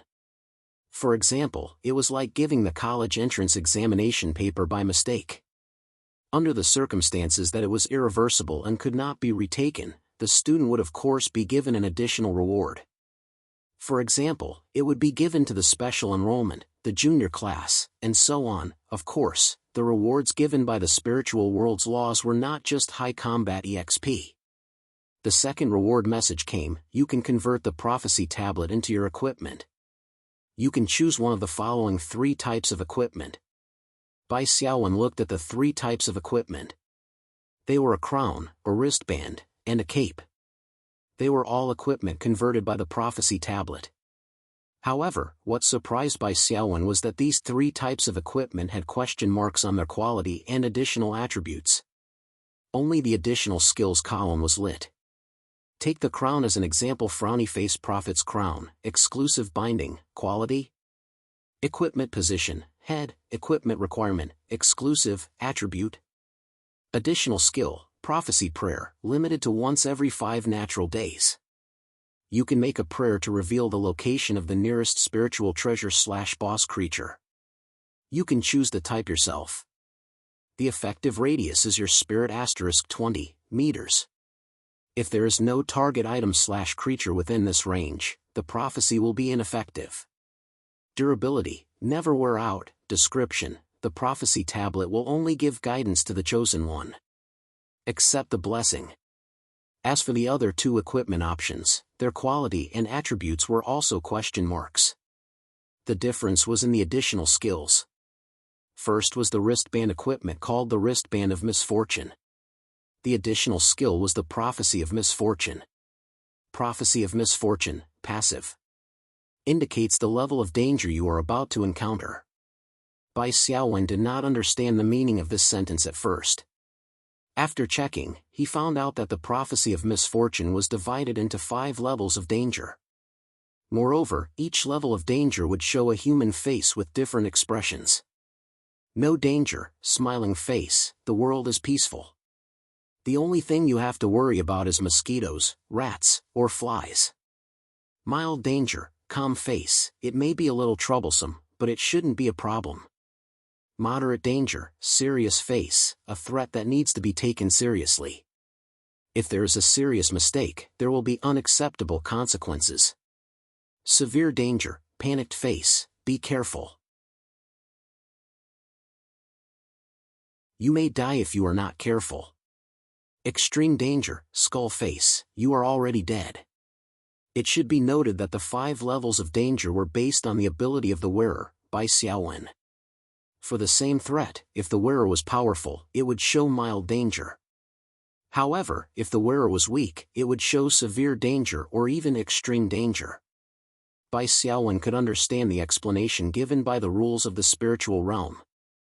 The last type of equipment was the cape on his back. It was called the Sage's Cape. The additional skill was Prophecy of Destiny. Prophecy of Destiny, limited to once per natural day. You can write the target of your next operation on the cape and divine your fortune. The results of the divination are divided into 2 types, good or bad. It will only take effect on that day. Bai Xiaowen read the skill introductions of the 3 types of equipment with great interest. At this moment, Queen Camelot and Han were walking around to see where they were and to find their way back. Bai Xiaowen sent the skill information of the 3 types of equipment to Li Shi. The prophecy slate can be transformed into equipment? Li Shi was a little surprised. That's right. The prophets of the past can't carry a slate everywhere. Not only is it heavy, but it is also a little low. Bai Xiaowen, miss, there is something wrong with your focus. However, Li Shi quickly came back to his senses and said, what kind of equipment do you want it to be transformed into? The first prophecy seems pretty good. We can dig for treasures every 5 days. We will soon be rich. Bai Xiaowen shook his head and said, the range is too small. The radius is only 1,000 meters. Besides, there are not that many treasures for us to dig. Then choose the second one. It seems pretty good to be able to warn us of danger, Li Shi said. Bai Xiaowen nodded. Yes, the prophecy of misfortune is pretty good. As for the third one, Bai Xiaowen directly ruled out the possibility of the sage cloak. It was used to detect good or bad luck. There was no specific classification, so it was not very useful. Did he have to give up on the previous target if it detected a bad luck? Impossible. As for the first skill of the prophet's crown, prophecy wasn't bad. However, in Bai Xiaowen's eyes, it was inferior to the prophecy of misfortune. For the awakened, survival was always the most important thing. It was very meaningful to have a piece of equipment that could warn them of danger at any time. It was impossible for a person to be tense all the time. Even Bai Xiaowen, who had a super brain, couldn't do it. This piece of equipment would allow Bai Xiaowen to allocate his energy and attention in a more reasonable manner, allowing him to invest it in more dangerous situations. You're tuning into the Mythic Realms YouTube channel. Don't forget to subscribe and join us on this journey to catch the most captivating stories.